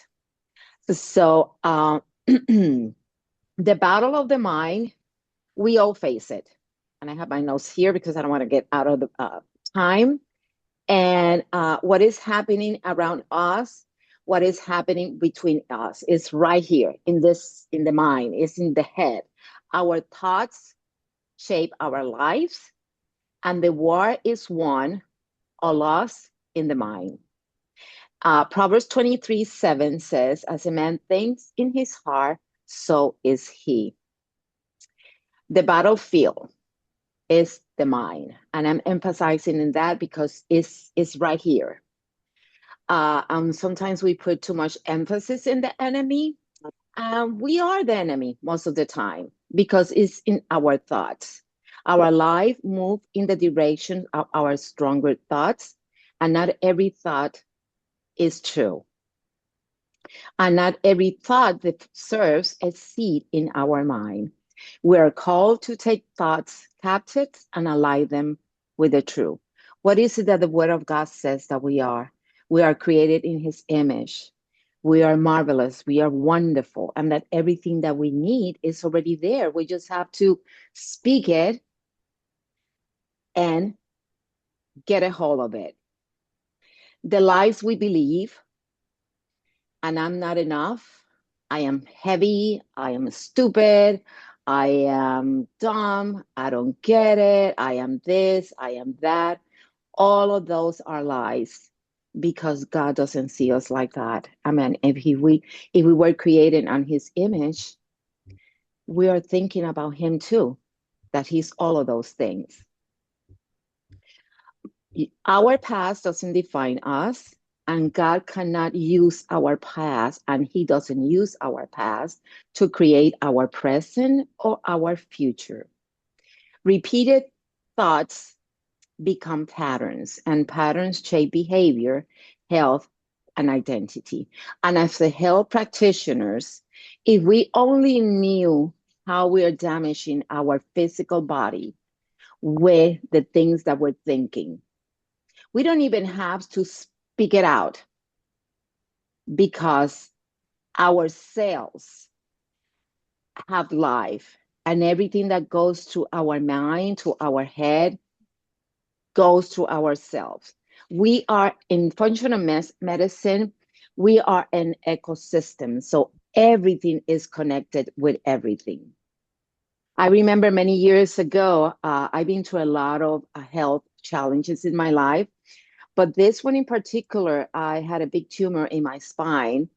And the doctor said to me, listen, I don't know if you're going to be able to talk. I don't know if you're going to be able to speak, to walk, to do this, to do that. And after I looked at him and gave him the holy finger, I told him, I'm going to do this, I'm going to do that, and I'm going to do everything that you say I will not be able to do, because I believe in something greater. And I know God is using you in this moment to remove something that doesn't belong to my body. To my training as a Chinese medicine practitioner and as a holistic practitioners, our body holds into trauma. Our body holds into things and is deposited in different parts of our body. So when people come to me and with diagnosis of cancer or this or that, the first thing I ask them, do you believe what the doctor says? And then I do a full assessment, and I ask other questions. But we are what we think and what we say. So body, mind, and spirit are connected. We are a trinity. I like to tell people that we are humans. I mean, we are spirit having a human experience. You cannot separate it, your mind to your body. You cannot do that. It's the same way we cannot separate God from his son, Jesus, our Savior, and the Holy Spirit. It's all connected. Our body are constantly renewing ourselves. And I can give you, I can't talk so much about that. But if our thoughts remain fearful or negative, new cells will not regenerate. We'll keep those old cells in our body. So renewing the mind is not just spiritual, it's biologically. So a very powerful statement here is new cells plus old thoughts equals the same life. New cell plus renewed thought equals transformation. So think about that. What are you? Or who are you? What is it that the Word of God says about us? I don't know what you believe, but I believe that I'm marvelous, that I'm beautiful, that I'm capable to do all things. And whenever one of those things or thoughts come into my head, I just stop and I meditate and I bring it to the throne and I say, that is a lie. And I change. Because we change by declaring what the Word of God says and what is the word that I'm looking? And forming new habits. So a new habit, whenever you wake up in the morning, what is it that you do? Well, after me looking in the mirror and say, God, thank you for making me this beautiful, even though I don't look like that, I give myself a high five and I declare what the Word of God says about me, that I'm wonderful, that I'm marvelous. So thank you, LaDonna, for this time. Thank you. Any questions? And you asked me earlier yesterday. Yes, I do. I do have an offer. I do what is called shoot, the word just escaped. English is not my first language. Okay, I speak multiple languages, so I have to think in English. but sometimes it's very impossible to think in English. So I do offer a 30, 40 minutes discovery call, and we talk about what is it going on in your body, and we work after that. I'm not a doctor, so I'm not a doctor, but I've been dealing with doctors and medicine for over 40 years. I'm a mentor for the Dallas Transplant Institute because I myself am a double transplant recipient, 26 years. Praise God for that. Once again, thank you. Thank you, Shalom, and see you around. I love it. Thank you. Thank you. Who has a question for Gladys? All right, Dominique, come on down. Unmute, please. Can you hear me? Yes. Perfect. Thank you so much for that, Gladys. I loved what you said about new cells plus new thoughts, and then I didn't get to my pen fast enough. What was renewed? I think it was like renewed something. Yeah, so new cells, new choices, equals transformation. Okay, thank you. And I will take it to the next level. I will say transfiguration. Because once you transform, you transfigurate into this amazing human being that's the way we were created to be. So thank you for so that. much. Awesome. Who else has a question? Grace, do you have a question? No? Okay. All right. Anyone? I don't have a question, but I do want to say thank you for that message.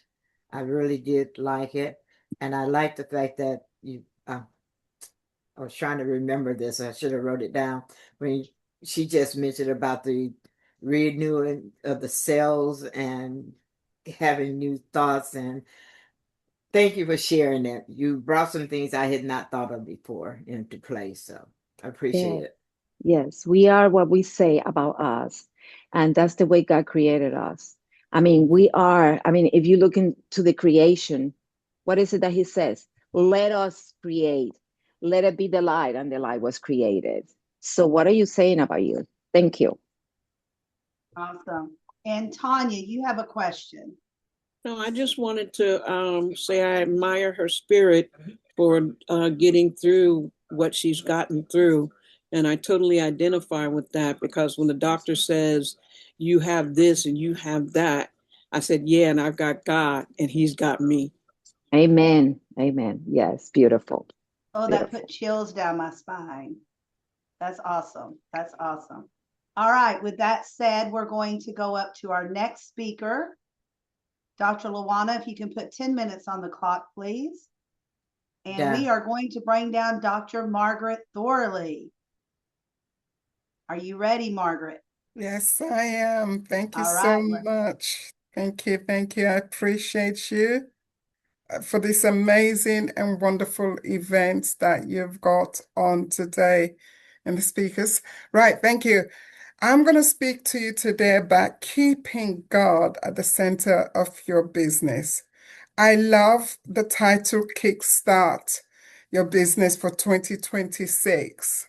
How do we do that? One of the great things when you partner with Jesus in setting up your business, it's going to make it so much easier for you. And all you need to do, the first thing, is that spend time with him in the morning. Doesn't have to be for a long time. 5 minutes to start off with. Tell him how you feel. What are your fears? What are your anxieties? And what he's going to then do for 2026, he wants to renew you. So he's going to say to you, my daughter, my son, let me take you through my business, my classroom business, and let me show you how you can overcome the challenges that you're going to be faced in 2026. And I just want to break that down for you as you walk with God.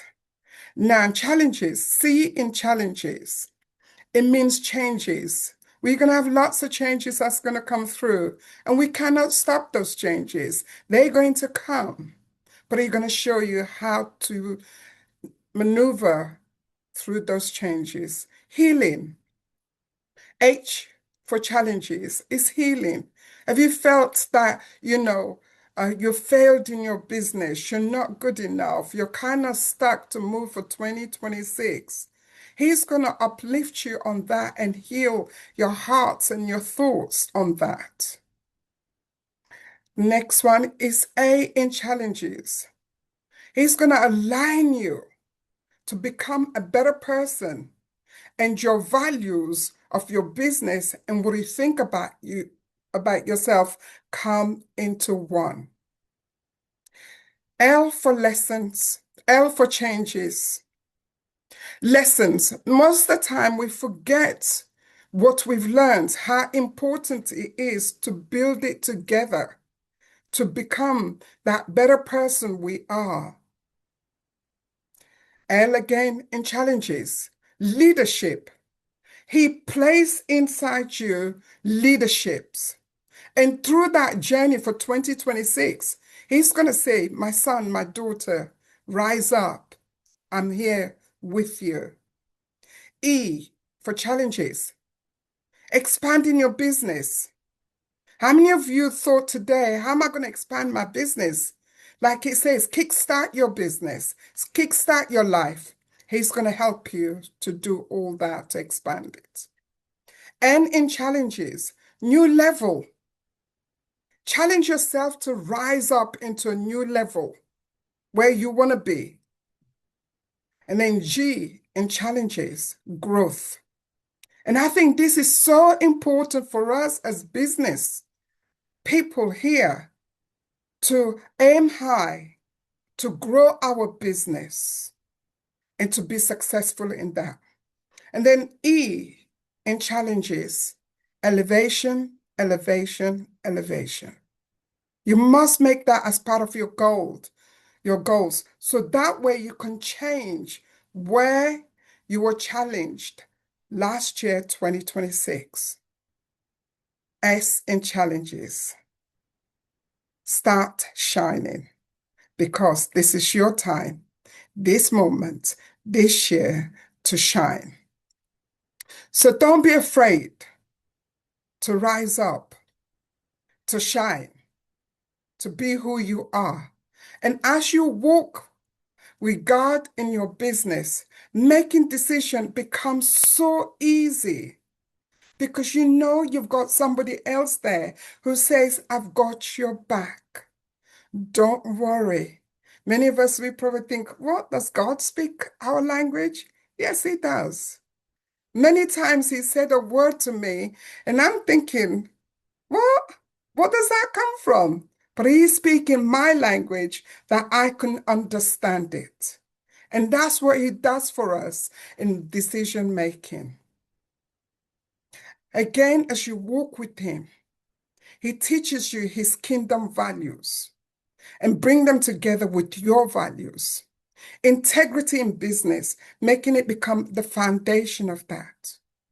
Excellence and faith become one of the greatest tools that he will teach you.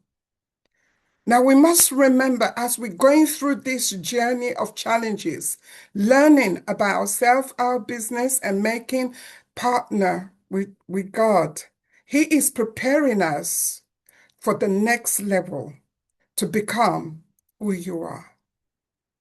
You see, every one of us here, we work with people. We set up our business for a particular reason, for a purpose, and that's to serve humanity, your community. And that alone is a ministry on it. As you build people, God begins to build you and build your business at the same time. What I love about it today, we talked a lot about mindsets. You see, sometimes most of us, we stop moving forward due to fear, due to confidence, due to how we think. What I've learned through my journey, growing up from a children's home and setting up my business at the age of 21, it's not something I wanted to do, become a business person. No, but I wanted to change the narrative, how they look at women of color. I live in the UK, where in the US, probably in the 80s, you can walk into any store and you can buy cosmetics for women of colors. In the 80s in the UK, we're still way behind there. And I wanted to change that narrative. For fear held me back a little bit, but I stepped up to the plate and started that business, which became incredible successful. One of the greatest key that I learned as I walk with Jesus, with God, fear. This is what he taught me, to look at fear. He said fear stands for focus, eliminate all risks. And that's what I learned. I've stepped into own a pub, which is in the US, you call it bar. I ran it for 3 years as a single parent and also run numerous of other business because I put my faith, my trust in God through this new journey. So I want to encourage every one of us here today, as we're kickstarting our business, let's put God first. Let's make him a partner.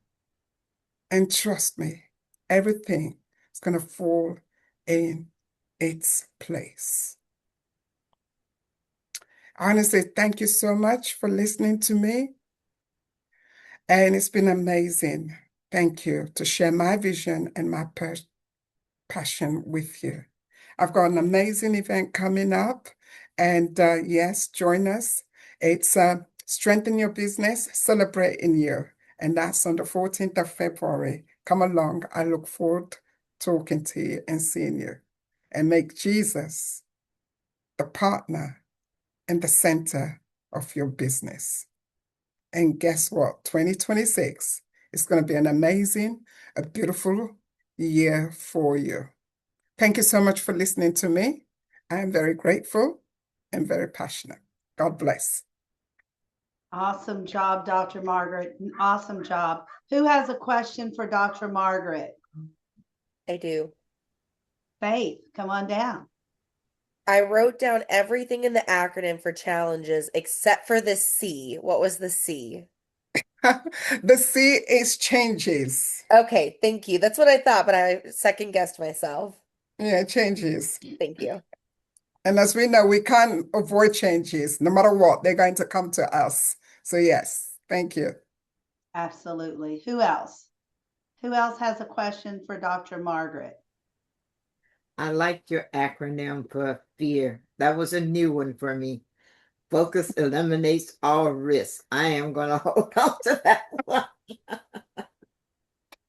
Awesome job. Awesome job. Who else has one more question for Dr. Margaret? Let's take one more. Anyone? Okay, well, we will move right along to Craig. Craig is our next speaker for 10 minutes. Are you ready, Craig? I'm ready. All right, let's go. All right. Well, I'm here today to talk about the importance of being willing to rebuild yourself if you want to become a better leader. And so I want to take you on a little bit of a journey. When I was 20 years old, I was in a massive car crash, and the doctors told me that I should have died. And they told me I would never function normally again. And the hardest part of that journey was not the pain I was in. It was actually losing the version of myself that I trusted. My confidence, I had lacked any confidence in my own body and my own muscles and my own mind. And I didn't rebuild myself with hope. I actually rebuilt myself with lots of rehab and support. One movement, one decision, one day at a time. And years later, I recognized a similar thing happening. It was the day I realized the version of myself was no longer the one that was working for me anymore. And so I ask you all to reflect a little bit and ask this question of yourself. Are you leading from an outdated version of yourself? For me, that realization did not come all at once. It came the same way things in my recovery did. Small moments. What I used to do stopped working. After the crash, I had to relearn how to walk and trust my body. That's when I learned something that changed how I see leadership. Rebuilding doesn't start with big insights. It starts with humble practice, slowly and repetitively. You don't become calm overnight. You don't read a book and all of a sudden become decisive. You don't regain your confidence because someone gives you affirmation. You rebuild it by practicing differently, taking small steps, and changing your habits. And again, I ask for a little reflection. What leadership habit would you like to relearn from the very beginning? But here's what surprises me when I think about that. Just like in my rehab, most of the time we were not fixing the real issues. We were just trying to make the pain stop. And for years, doctors treated my pain until one surgeon said, "Your discs won't heal because you broke your back. You're thinking you need surgery when actually you really need some negative pressure to fix those discs." And again, that changed everything for me because I got the right advice at the right time. And leaders, we do this to ourselves all the time. We try to fix exhaustion by taking a vacation. We deal with our insecurity by using authority. We challenge uncertainty by creating control for ourselves. But all we're really doing is managing systems or symptoms. And what I, again, would like you to do is just reflect a little bit. As a leader, what are you trying to manage in yourself that might actually need a different approach? And here's where the real shift occurs. Most leaders don't see this coming. If you think early in your life of leadership, you're about proving you're capable, proving you deserve the role, proving you have the answers. You move fast. You carry everything, and you always fix what breaks. And for a while, that feels like confidence. But let's be honest, it's not. It's really just performance. Real confidence doesn't come from knowing. It comes from being willing to not know. That's where vulnerability comes in. And vulnerability is not weakness. It's the moment you stop protecting the old version of yourself. Control feels safe when you don't trust yourself. It feels like certainty. It feels like leadership. But control is just wrapped in urgency, fear wrapped in urgency. Clarity requires something harder. It requires curiosity. Curiosity, which means you listen to learn, means lets you say things like, "I might be wrong. There's something here I don't see. Help me understand. Tell me more." And when curiosity replaces control, something else changes. Your team stops waiting for you, they stop performing, and they actually start thinking. Because clarity only shows up when you trust yourself enough to stop always being the answer. You go from proving to trusting to clarifying. Vulnerability is what's going to let you stop protecting who you were, and curiosity is what lets you discover who you're going to become. And so again, I ask you to reflect a little bit. Are you controlling anything instead of clarifying things? And if that shift starts to happen for you, something else will show up. And it's the part that's been trying to get your attention all along. When I was in the hospital, pain was the only way my body could communicate. It didn't use words, it used sensations. If something hurt, it meant it wasn't right. And leadership works the same way. It's the tension you carry home at night. It's the reactivity that you don't even recognize you have. The fatigue that doesn't go away when you rest on the weekend. These aren't personal failures. They're signals. They're telling you something, and how you're leading is no longer sustainable for you. And most leaders will push through this. They normalize the pain, and they'll say something like it's the cost of being a leader. But pain isn't the cost, it's the message. When you finally stop numbing your pain, it becomes the most honest data about yourself that you could ever have. And so I ask you to reflect for a little bit. What's your own leadership pain, and what is it trying to tell you right now? If you listen long enough, pain doesn't tell you what's wrong. It tells you who you're ready to become. When a bone heals, we know it becomes substantially stronger than it was before. It does not return to what it was. It becomes something that's capable of carrying more weight. And rebuilding yourself is just like that. It works exactly the same way. You don't go back to who you were when everything felt easy. You become someone steadier, who doesn't need to perform, and who can hold complexity around you without tightening up. Leadership rebuilds aren't about doing more.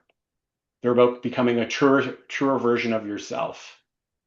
And that's what this entire journey taught me about rebuilding myself.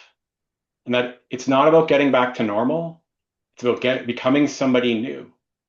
And my last question to you today is, what's one small thing you're going to change about how you lead differently on Monday? And that's the end of my what I'm talking about for the rebuilding. And I have an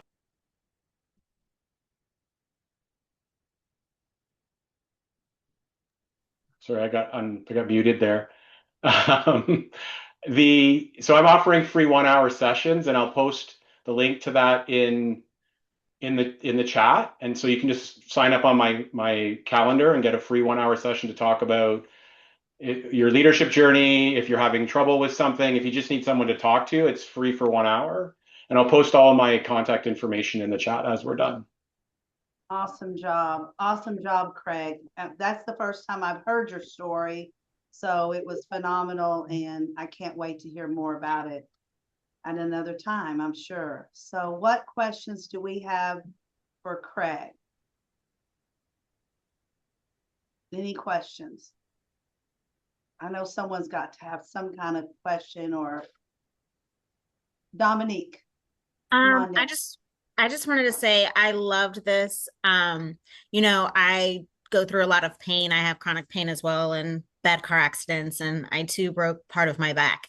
And so I found a lot of resonant, but I did not look at that I didn't use the perspective that you did, and how it's building something new. And I really I love that when pain isn't just telling you something's wrong, it's telling you how to basically upgrade. Who do you want to be, and how do you want to fix this? That was really powerful for me. Thank you. Appreciate that. Awesome. And as a chronic pain sufferer, I think you just reinvent yourself. And Dr. Margaret, how about you? Thank you so much for sharing that story. It's really powerful. And sometimes we kind of forget when we're going through the pain, we're so busy focusing on the pain, but we forget about the mindset, how we feel, how we think. And for having that doctor just to remind you and to be able to change your life around, I think that is powerful. And thank you so much for sharing. Thank you. Thank you, Yeah, Dr. when Margaret. he told me that was so weird, like a surgeon telling me I didn't need surgery. Yeah. All right, and You're Gail, going to have come to on give down. some thought to the fact that pain prepares you for who you will become. Never thought of it that way, but it's a new way to look at it. And my appreciation for you, Craig, was the insight that real confidence comes not from knowing, but from being willing to not know. As somebody who's lived so much of my life and seen so much of my personal power coming from my knowledge and what my mind will do, then that the seeking always comes for I have to know this, I have to learn this, I have to master this. And so the idea that confidence comes from being willing to not know just opens up a world of possibilities. So thank you.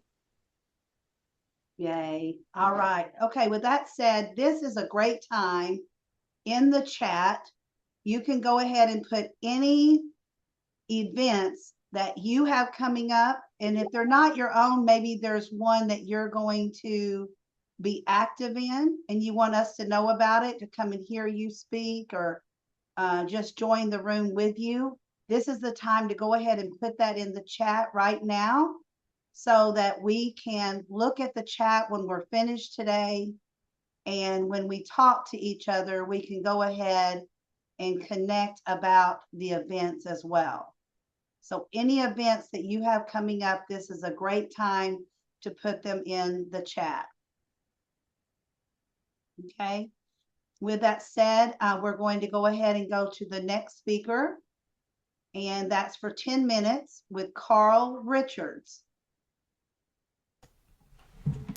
Is that a take it away? Take it away, Carl. Thanks so much, LaDonna. Thank you so much, everyone. And LaDonna, thanks for putting on this phenomenal event. Today, I want to get raw and get real when it comes to podcasting. And I want to talk about the power of podcast guesting, not just the guesting process itself, because that's not what we're here to talk about. We're here to talk about the mindset behind it that makes it work. So podcast guesting, in my experience and in the work that we do, it is a shortcut to credibility. The audience, it's already there, and the audience trusts the host, so they're more open to trusting you if you're looking to elevate your business, your brand, and your credibility. And remember, you're not fighting for attention. You're showing up in a space where people are already a captive audience and they are ready to listen to what you have to say. But here's the part that most people miss, and by all means, put an A in the chat if this is you.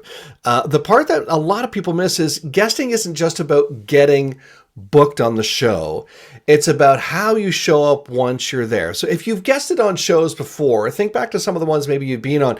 Have you shown up because it was a booking, or have you shown up ready to serve the audience? If you showed up because it was just a booking, put an A. No judgment here, but put an A. But if you showed up ready to serve the audience, maybe put a gold star or maybe some other thing in there that indicates that. Because it's your mindset that turns that interview or that conversation you're having with the guest into authority. And that's really what we want to do in 2026, is build out that authority, allow ourselves to have a voice. And certainly that's a great way to do it. So what I want to help you do today is reframe guesting as the smart on-ramp to elevating that brand of yours or your business or your credibility. So for a lot of people, podcast guesting is that smartest way to step into podcasting because it is the smartest and the most efficient, because you don't have to worry about the workload behind hosting your own show, getting it launched. By all means, you can do that, but guesting is a little bit more of a great way to ease into it without doing that. Some fast benefits of podcast guesting are visibility. It's getting into rooms you're not currently in because you're getting on shows that aren't yours. They're other people's shows. Credibility, because you're introduced by the host as the expert or the authority in what it is that you do. Leads. You're having people come to your website or come to your social channels, and you don't have to be salesy or pitchy about it because they'll be natural as you're a guest on shows. Partnerships. I have developed so many partnerships from just being a podcast host that I can't retire yet, but if I keep going, I'll be able to retire just on the guesting experiences. So building that momentum and building those partnerships, and even can lead to speaking opportunities. I have landed speaking opportunities because of some of the partnerships that I've built. And this is really important if you are a speaker. And I know there are some people in here who are already podcasting and are already speaking, but if you're not podcasting yet, or if you're not guesting on shows, it certainly is a great way to elevate that. One great interview can outperform a pile of social posts any day because it's depth. It's not just noise that's being put out there. It's an in-depth conversation that's identifying you as the authority. So here's the mindset shift, and this is why I believe, and in the experience and the work that we've done with hosts and guests alike, and it's the reason why most people don't get results. Most people think that guesting is a numbers game. If it's the more I pitch, I'm going to land more, and I'm going to hope that something happens. But the results come from the mindset when you're going in, as well as the preparation. So I want to walk you through the mindset piece. Mindset number one, you're here to serve. When you are a podcast guest, you are there to serve, not to sell. If you show up thinking, how do I promote myself? You're going to sound like everybody else. You want to be the person who is showing up thinking, how can I be of service to the audience? What's going to make you memorable? So think about that as you're starting to think about your guesting opportunities. Mindset number 2, fit beats fame any day. You should be aligning with audiences that are in alignment with you, not worrying about the size of the audience. Because remember, we're not chasing downloads. We're choosing rooms where the right people are listening. Some of the shows I've been on have had 30 downloads or 30 listeners to the show, but it's still been the right room for me. All right. So think about that. Mindset number 3, confidence is built before the mic is turned on. Confidence is built before the mic is turned on. The best guests aren't the loudest. They're the ones that come the most prepared, ready to solve a problem, your problem. They're ready to solve your problem. Okay. Mindset number 4. Oh, back up a bit there. With the confidence piece before the mic goes on. Those guests, they know their message. They know their stories. They know their outcome that they're looking for, and they know how they can be of the most service to you. Mindset number 4, momentum comes from consistency. Guesting is a compounding thing. It's not like a one and done. I'm going to guest once and then that's it.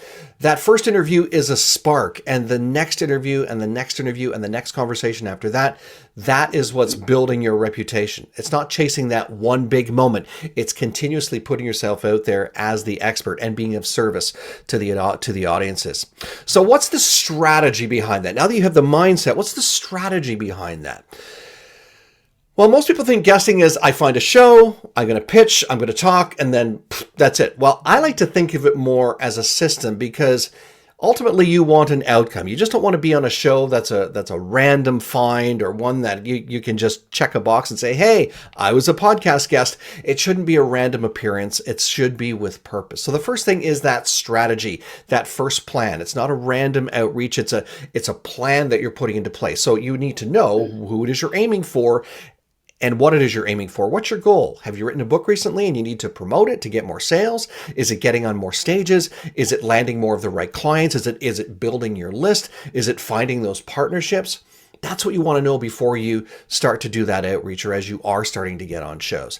What are the angles that you can talk about? What are the topics, or what are the areas of expertise that you can cover? So then you can start to figure out what are those shows, and what are the stories, or what are the teachable moments that will connect with that and make the host say, yes, I want you on my show. Step number 3 is targeting those right shows that are in alignment, where those audiences are there, your clients are there, or your community is there. That's going to serve you more than random downloads, okay? So you should be looking at shows where listeners and viewers now, because podcasts aren't just audio anymore, they're audio and video. Shows where listeners can become clients, where they can become partners, where they can become referral sources. That's what you should be targeting for sure. Small tweaks, all right, that we can make along the way. Are we treating guesting like a system?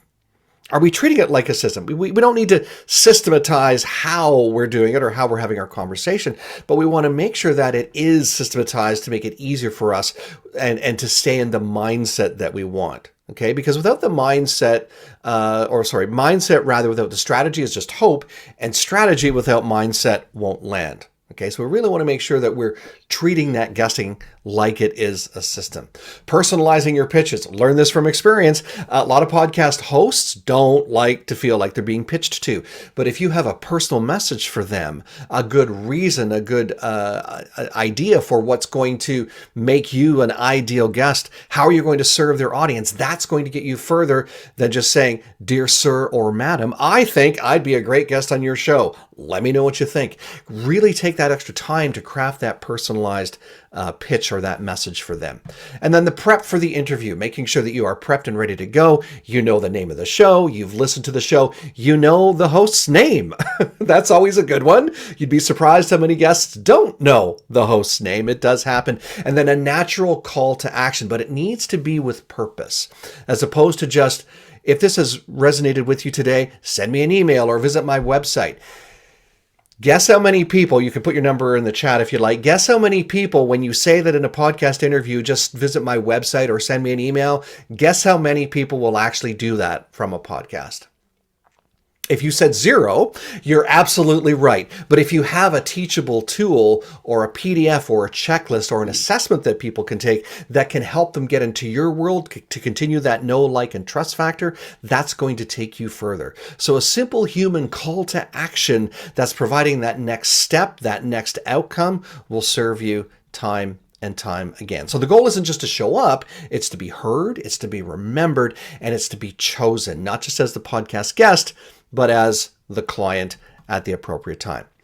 So what do these results actually look like? Well, here's what you can, I'll say guarantee, but here's what I can promise you over time if you do it with intention and the right mindset and you do it strategically.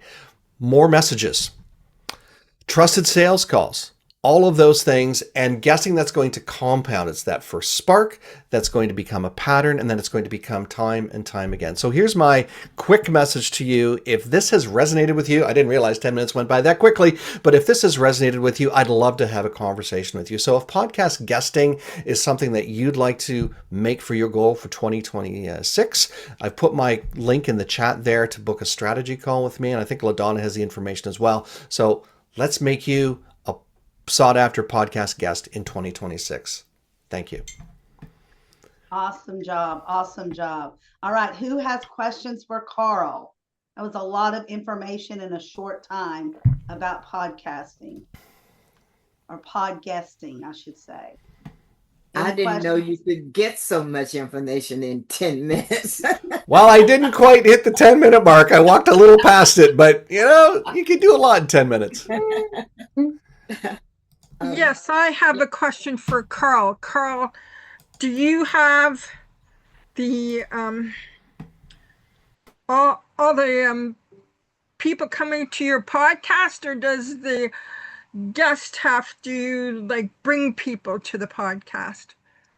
Yeah, when you have a podcast, you already have an established audience. So the purpose of you being a guest is to get in front of other people's audiences. It's like me being on LaDonna's stage today, right? Her virtual stage. This is her room. This is her podcast, shall we say. And we're all her audience and we're all supporting one another. But to your point, yes, I as the podcast host have the audience, but you as the podcast guest, when that episode goes live, I'm going to let you know about it so you can share and be excited to share your guesting experience with your community. So it serves both of us. It's a relationship. It's like a dance, shall we say. Does that answer your question, Grace? Perfect. Awesome. Awesome question, Grace. Anyone else? So I have will a probably question reach out because I'd like some more information. I've done a podcast before. I was on someone else's platform, but I'm stepping out on my own now, and so I'd like to get some information. Yeah. Okay, Dr. Luana, let's have a conversation after today for sure. I'm here to serve. I would like to bring a question up because I think probably people are wondering is how do we get on other people's podcasts? Is there somewhere we can go to find these things? I know the answer to this, Carl, but I really, you may have a different answer than I do, but maybe somebody out there doesn't have that answer.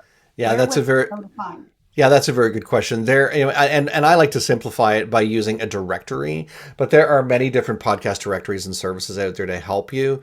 ChatGPT or other AIs are great searchable tools, but I like using a platform called Podmatch to help me find podcast guesting opportunities. And if anyone is interested in that, by the way, I'll post the link in the chat for you to connect to Podmatch. I have a direct link to it because it's a great way to figure out. It's a community kind of like this, really, where everyone has a show or they're looking to be guests. And what I like about this particular directory is they're really big on community and they're really big on ethics. So they could have hundreds of thousands of shows in their directories, but they don't because they really want to focus on a good experience, not only for the guests, but also for the host with those ethics and that. So I would say find a podcast directory. If it's not Podmatch, there's matchmaker.fm. There's others as well that allow you to find those shows. And certainly AI tools are a great way to search for shows as well. Perfect. And Dominique? Do you get an affiliate? Is that an affiliate link for Podmatch? That is an affiliate link, yeah. Can you put that in the chat? Because I definitely like to support people who have their own affiliate links. Yeah, that's why I'm going to put it in the chat. Yeah, I'll do that right away. Yep. Awesome. Okay. All right. So now we are going to go ahead and move on to our next speaker. She will be on for 25 minutes, and that is Dominique. Dominique, come on down. And she's ready. All right. And here we go.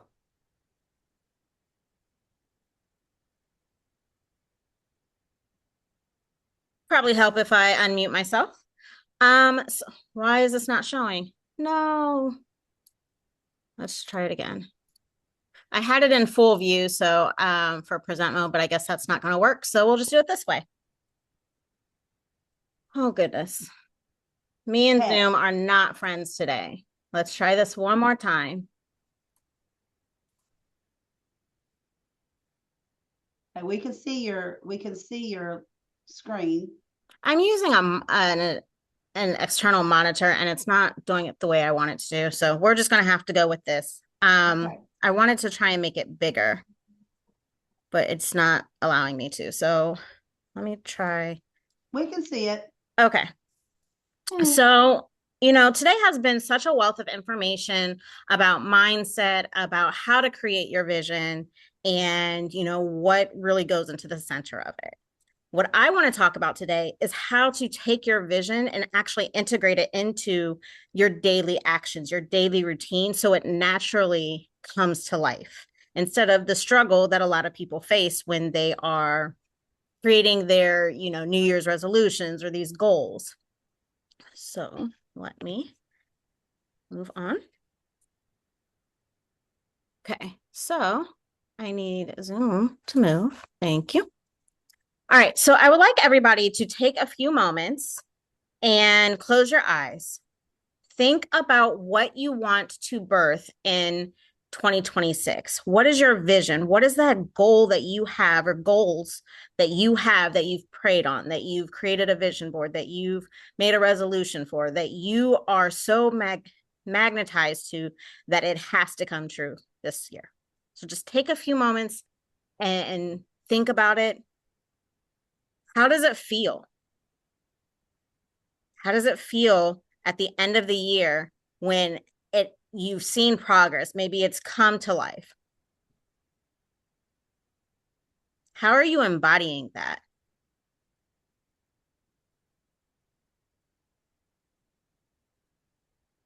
Now, I want you to think about how you are going to bring those goals, those tasks into life to support you having your goal at the end of the year.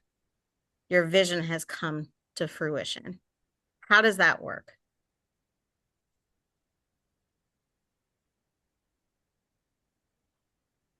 Anybody frustrated yet because you don't know?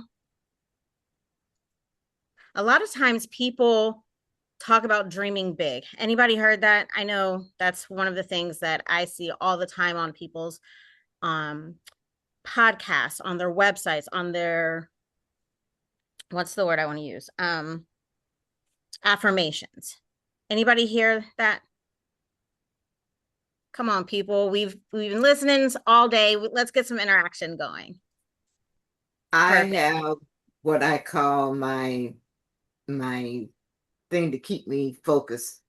Yeah. And it's part of the 23rd Psalm and part of what I've included with it. So I do it 3 times a day.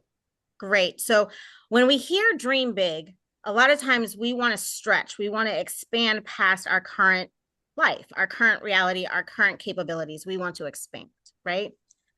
Well, when we do goals, we usually have a linear thought process. Set the goal, you make a plan, You get to work on said plan. You have to be consistent and stick to it. And then you reach your goal. Now, I don't know about you all, but my process isn't always that linear. It's not always that cut and dry, right? And what I've seen in a lot of my clients and what I've experienced myself, you know, Faith has mentioned this, is exhaustion, burnout. We are working, chasing our goals, chasing our visions, chasing, you know, that new reality we want to step into, but we're exhausted. And I think, and my experience has been with myself as well as with clients, that a lot of times the way that we are creating this plan and creating the support to bring that plan into life is not the way that's easiest for us. It's not the way that's natural for us. And it doesn't work with the way that we are wired. And when you do all of those things, counteractive to how you naturally think, behave, make decisions, you start burning out. You start that exhaustion. You know, we've heard about from Craig, you know, that fatigue. We've heard about mindset and, you know, you have to be strong and you have to know what you want. But a lot of times we don't know, we don't have that bridge. We don't know how to connect what we want, what we envision into our life. So right now I'd like to kind of define a few things before I go a little further. So some of the terminology I'll be using throughout here to explain how to combat that exhaustion, how to combat that frustration, being stuck in how you actually bring your vision to life. One is heart-centered. So someone who uses the impact that they're wanting, the personal passion that they have, and their personal purpose as a deciding factor when making business decisions. Now, you may not classify yourself as heart-centered, but I feel like through the conversations that we've had today, through the speeches and presentations that we had, most, if not all of you, would be considered heart-centered. A solopreneur is someone who runs their business all by themselves. A micropreneur is someone whose business is ran by a small team. I usually define that as fewer than 15 members. That could be employees, contractors, freelancers. It doesn't have to be full-time. It could be part-time or by project. You would be a micropreneur.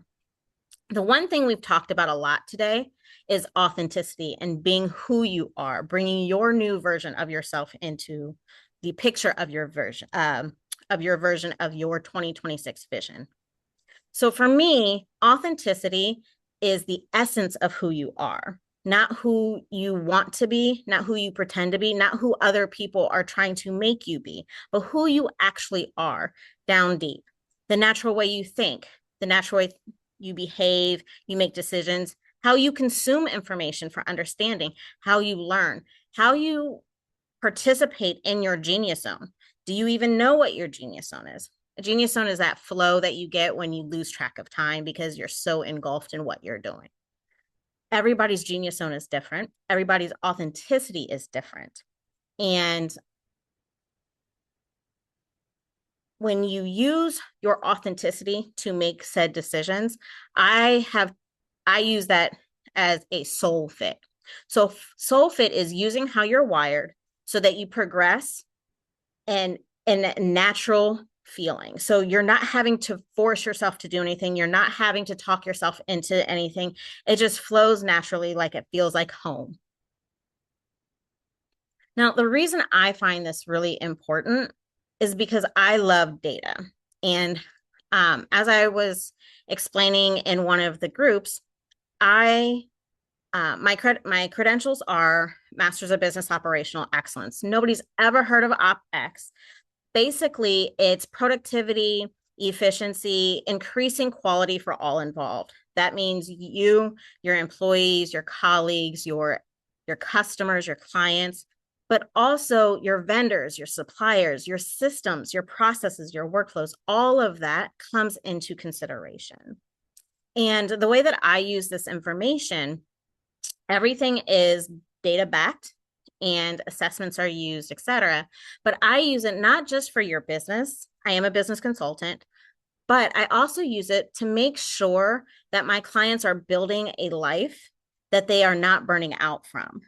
One that considers and integrates your life and your work together, and integrates self-care so that you can continue to make the impact and the ripple effect that you have been given, you are responsible for, based on the vision that was given to you. Hopefully that makes sense so far. Okay. So when we think about using your authenticity to create a soul fit support, we also need to discuss what support actually is. Now, for me, I use tools, and tools could be anything from a literal drill to your business systems. That could be your CRM. That could be the networking groups that you are in. These are tools for you to accomplish whatever your goal is for that day, for your business, for that year, for your life. Okay.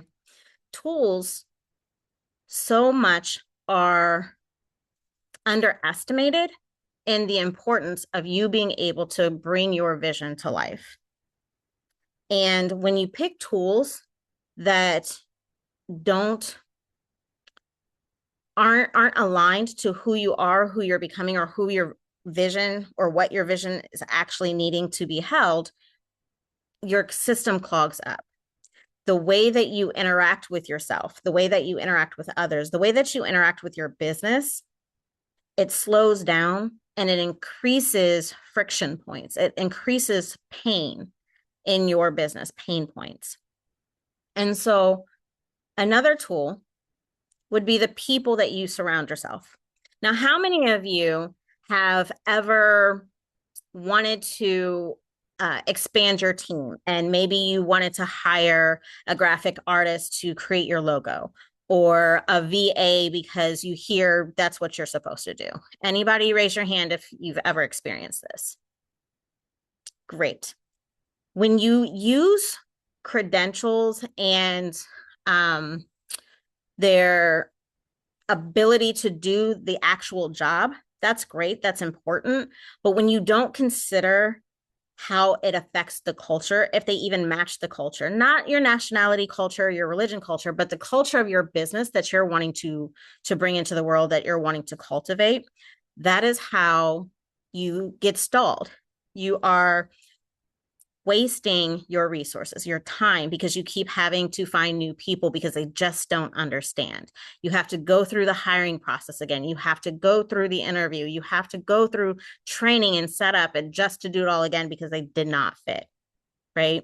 Thinking about your social network, your sphere of influence, or your circle of influence. We've talked about that today in different presentations. There's a marked difference when you have what I like to call a business bestie, which happens to be Faith, which is why we talk a lot about each other.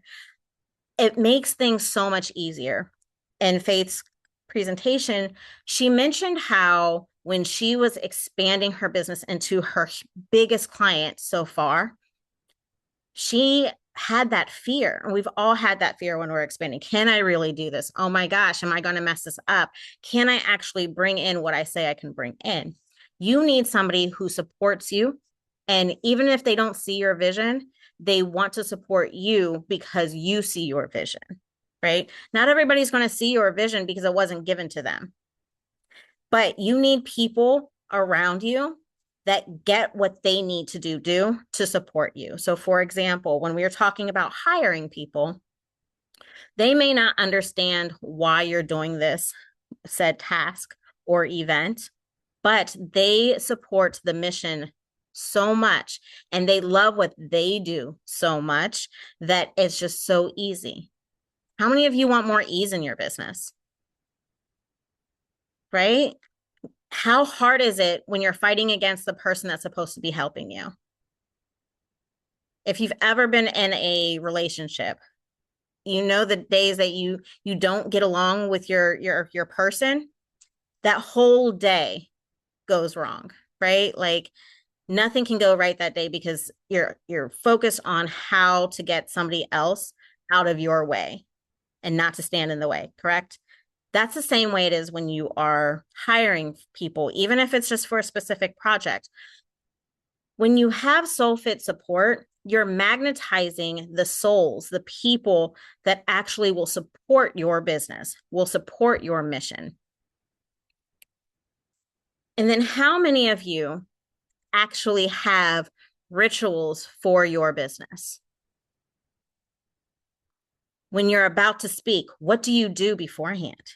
How do you amp yourself up? How do you get into flow? How do you get into that zone where you know you're here to support somebody? You know you're here to teach them something. You're here to serve. How do you get into that mode after you've driven somewhere?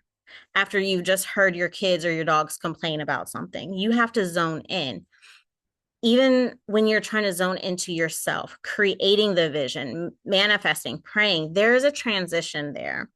And if you don't have that transition that actually fills you up and lets you know, hey, this is go time, it's so much harder. It takes so much longer to get into that flow. And then your speech is half done, or your client meeting hasn't gone as easily as you want it to.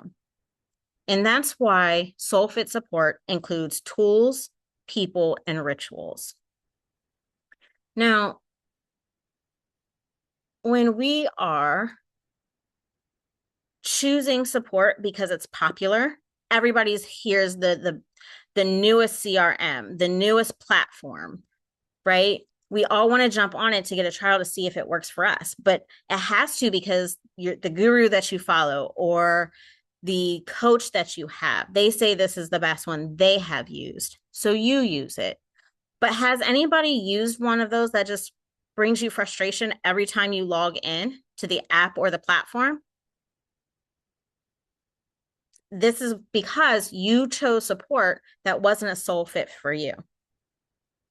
Now, the support may look good on paper, and again, it might work for others, but it may not work for you.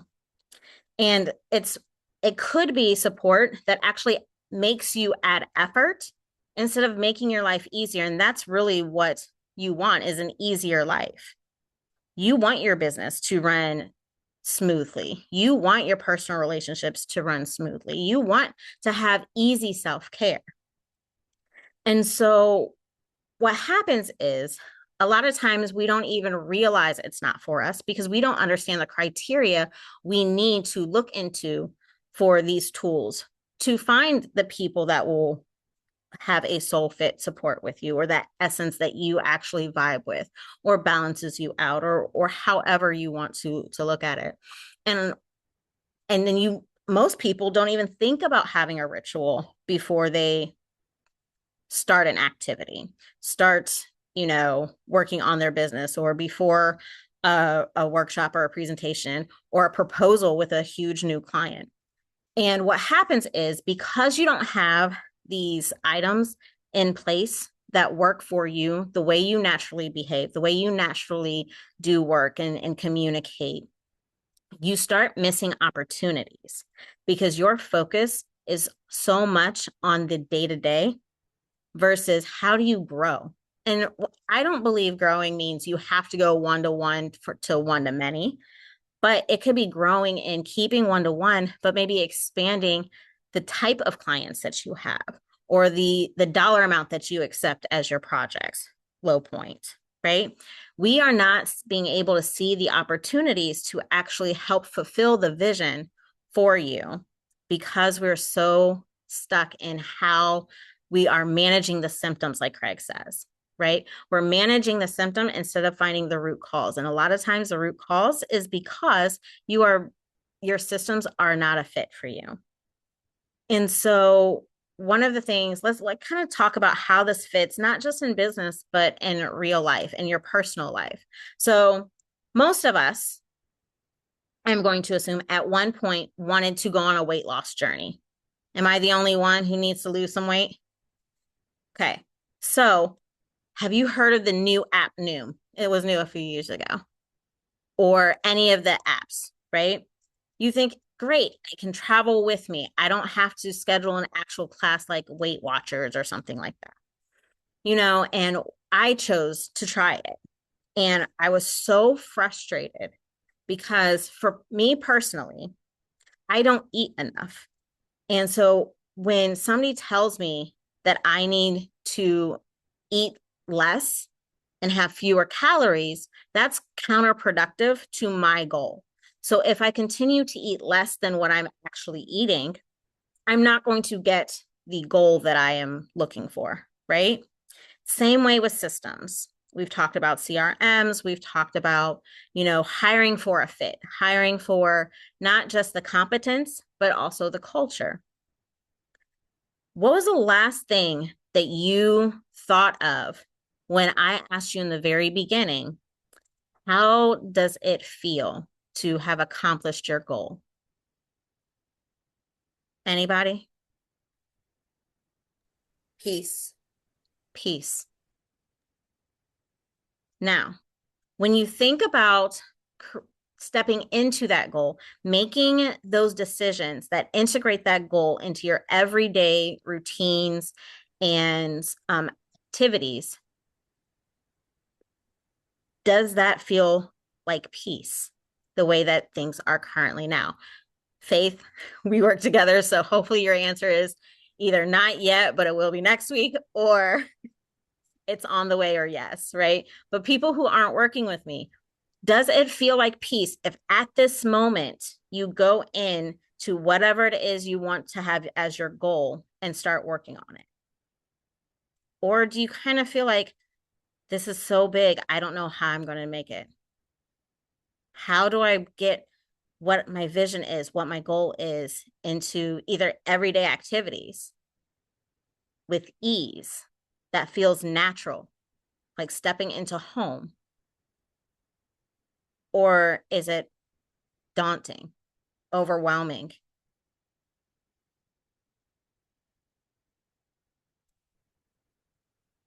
And that's what I do to help people. And so one of the things that I help with is making sure that your systems support your expansion and not your exhaustion. And so when you are looking to create your soul fit support, one of the things that you have to really understand is yourself. And there are, again, I'm with data. I love data. There are assessments that are scientifically backed that help put language around that so that you can speak yourself to other people, to yourself. How does this map into my goals? How does this map into how I see 2026? How do I see my business expanding? What type of podcast do I want to be? Do I just want to take anybody who will take me? Now, if anybody has been on a podcast with a misaligned audience, you know that that's not necessarily the best opportunities just because you have a platform. If they don't have the audience that you need, the audience that resonates with your voice, with your service, the way that you serve them, it may help you practice your speaking. It may help you hone in, your calls to action. But was it really worth your time? Was it really worth the amount of money that you have to put to purchase that time, that platform, that partnership? If we're looking at something simple like weight loss, and I say simple tongue in cheek, something simple like weight loss, if you are using the wrong strategies, if you're using the wrong types of exercise, you're just going to be frustrated in the end when you haven't lost that 8, 10, 30 pounds at the end of the year, even though you did all the things you were supposed to do. So if you are interested in understanding more about how this could work for you and actually having a guide that provides a personalized way for you to choose tools, people, and routines or rituals that actually take into consideration who you are as a person, your strengths, and ways that you can focus all of your work into your genius zone so that you can actually flow with whatever it is you're calling in for 2026. This is my offer. Feel free to scan the QR code. It will take you to a calendar where you can schedule time, and we can talk about your vision. We can talk about what is it that you're wanting to bring in, and what do you feel like if you had to start today, this moment? How do your systems feel? Systems, processes, workflows, all that works for your business as well as personal. I'm not a doctor, but we can talk about how do you choose different exercises for weight loss journey? How do you choose the apps that you want to build your email list? What social platforms, what social media platforms actually work for you and not against you? Just because everybody's on the TikToking doesn't mean that it works for your business or you as a person. I know I don't want to be drained at the end of this year because I worked day and night to bring in my goal. I want ease. And the way that I've built ease and my clients can start and continue to build ease is through understanding who they are and magnetizing their people, systems, and rituals into their routines daily. Awesome, Dominique. Awesome. That was a lot of information. So much information. Please stop sharing your screen. And let's go into Q&A. Who has a question for Dominique?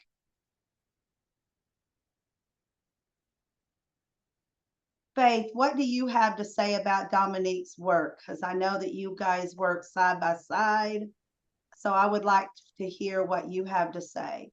Yes. So one of the very first things that Dominique did for me when we first started working together almost a year ago was help me find a good CRM system. I was using one that literally I would tell her every day I was frustrated and wanted to throw my computer against the wall, and found one that I was able to easily adapt to and actually works with the way that I like to process information and can visually plan out everything within my system.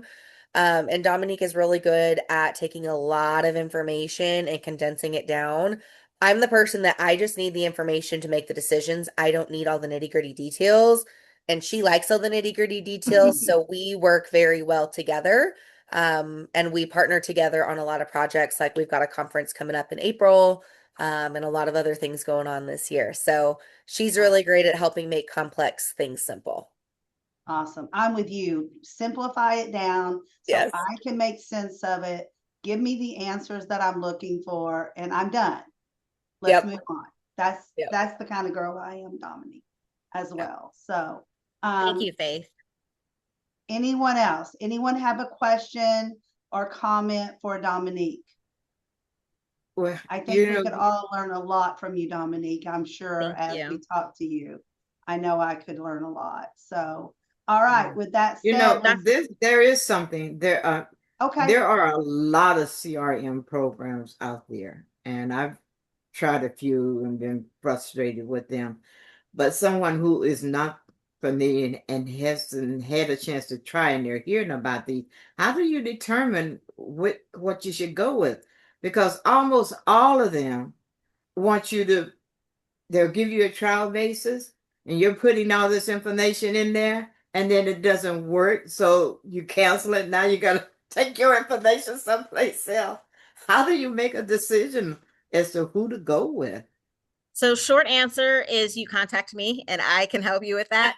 But without the shameful plug, what I like to do is really look at the aesthetics. When I go into a CRM system, if I don't like the way it looks and if I cannot find what I want in like 5 to 30 seconds, I'm done. It's not programmed the way that my mind processes information. And so that's one opportunity. The other is, what are you looking for? So there are CRMs that are perfect for people who love sales. For example, I think it's Pipeline or Pipedrive, right? That's set up in a way that people who love sales and like to track where you are in a sales pipeline, that's perfect for you. You're not going to want something like Dubsado or Honeybook or HubSpot because it's not the way that you process information.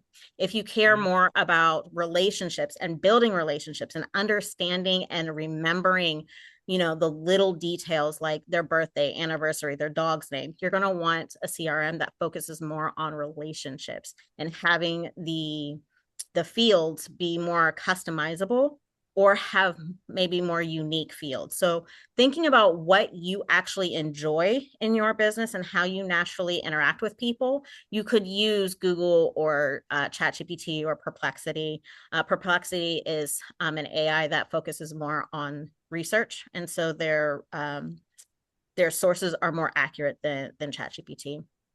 And so, for example, if I want to focus on relationship, I would just Google or ChatGPT, what are the CRMs that focus more on relationship building? So thinking about it that way. See, you already made it more simplified for me. Oh, good.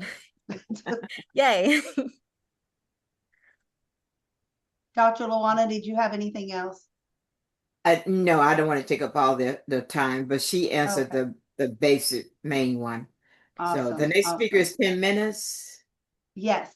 Our next and last speaker of the day is Grace Barkwell. Grace, are you ready? Yes, I am. All right. My topic is mindfulness, and it does also include your mindset. Mindfulness is a practice of being fully present and aware of your current experience, fostering a non-judgmental awareness of thoughts, feelings, and surroundings. When I went to Quebec with my husband, I was not really mindful of my surroundings. They were very unfamiliar to me. Actually, the province of Quebec is almost like another country. They speak French, although I have studied French, so I knew a few words. It's still like another country. And their curbs are thin, thin, thin. And I unfortunately was not mindful, and I tripped and fell and really hurt my left knee and my left elbow. And because we weren't really all that mindful of our surroundings, we had to travel 20 minutes before we got to a Walmart where I could get some, first aid things. And so, yeah, mindfulness is very important to be aware of your surroundings. Mindfulness is not an exotic, complex practice, but it's something you do have to think about.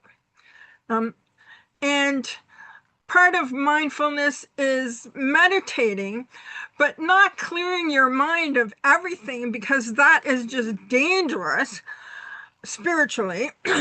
But meditate on things like what you've learned today from all these wonderful mentors that have so much to say.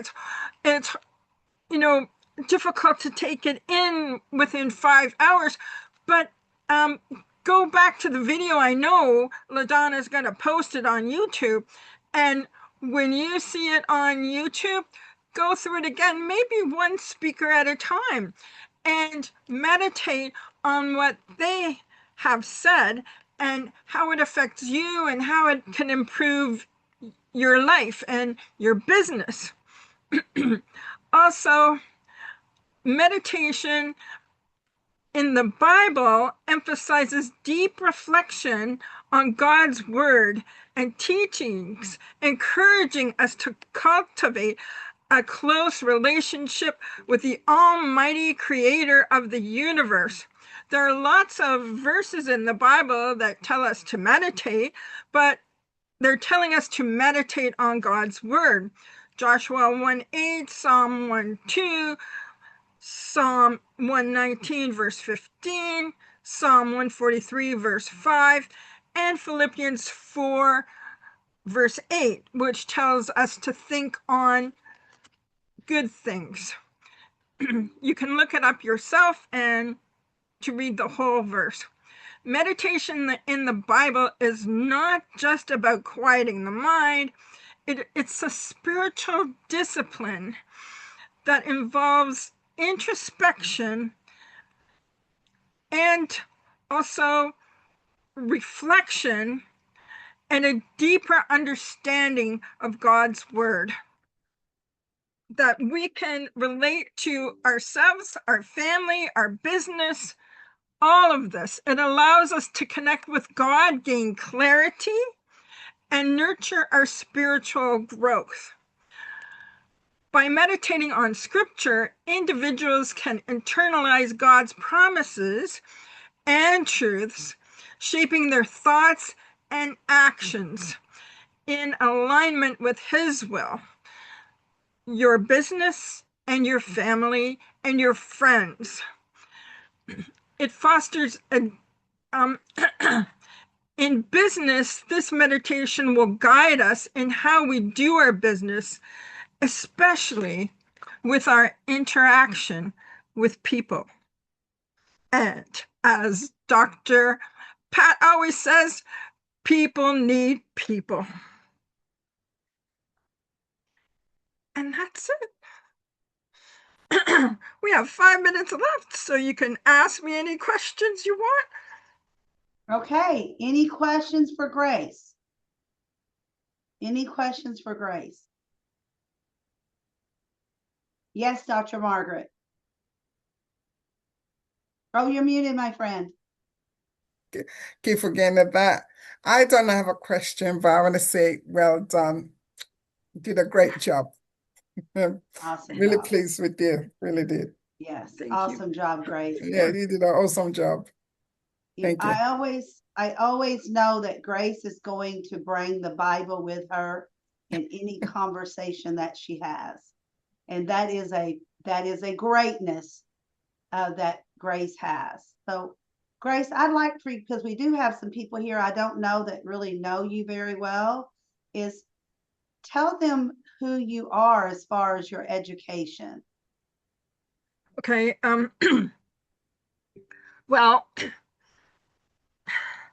after high school, I just worked for a while in offices, and I was going to a church, and I was in the college and careers group, and the leader of the college and careers said to me, after he got to know me a little bit, he says, Grace, what's your education? I said, grade 12. And he says, Grace. And he's a teacher, an art teacher, but a teacher. He says, Grace, I think you're smarter than grade 12. I think you should apply to a university and get a further education. So, regarding my interests, I applied to Ontario Bible College, which is now called Tyndale University and College, and I got my 3-year diploma in biblical studies, which, yes, it is theology, a lot of Bible. We concentrated on some chapters in some of my classes, and I also took psychology and counseling specifically with teenagers, philosophy also, which wasn't my favorite subject, but it was very enlightening, and methods of Bible study, and a lot of different other subjects, which group dynamics, which is of great use here, because every time you add a person or subtract a person, it affects the dynamics of the group. Yes, and it yes, does. it does. And so I got that education there, and so Grace, I just wanted everyone to know about how your biblical views are and why they are and how you got them, and it's always been something that is you. And yes, I think that is something to salute. Yes, I was brought up in a Protestant church, and the Bible college I went to mostly was Protestant people, although there was one or two or three who were Roman Catholic. And so we studied the Bible from Protestant view mostly. But there were classes like theology where we were asked to study other religions. I studied Mormonism, some others studied Jehovah's Witness, and we just learned what they believed, and you know, it was more of a comparison thing. So right. Okay, perfect. Perfect, Grace. Thank you. Anyone else have any questions for Grace? All right. So I hope everyone enjoyed your day. I enjoyed spending my day with you guys. I hope that you will take your journaling notes and don't throw them away quite yet. I would really love for you to look at them again and maybe expand upon them, because I think we did 6 minutes, and it sounds like that you did a lot of work in that 6 minutes. So farther it now, because now you've listened to a lot more speakers and several more views, questions and answers. So thank you. Have a blessed day. I will be sending out the video. It'll probably be 48 hours. And also every speaker will get their own speaker reels as well, which is greatness. Let me tell you, greatness to have those speaker reels for your next opportunities. And you'll see a lot of little snippets going out about the video. So have a rest of your beautiful Friday. Thank you. Thanks so much, LaDonna, for an amazing day. Take care. Save the Thank chat. you. Bye Great to bye. meet Thank you you. guys. Bye. Thank you, LaDonna. Thank you.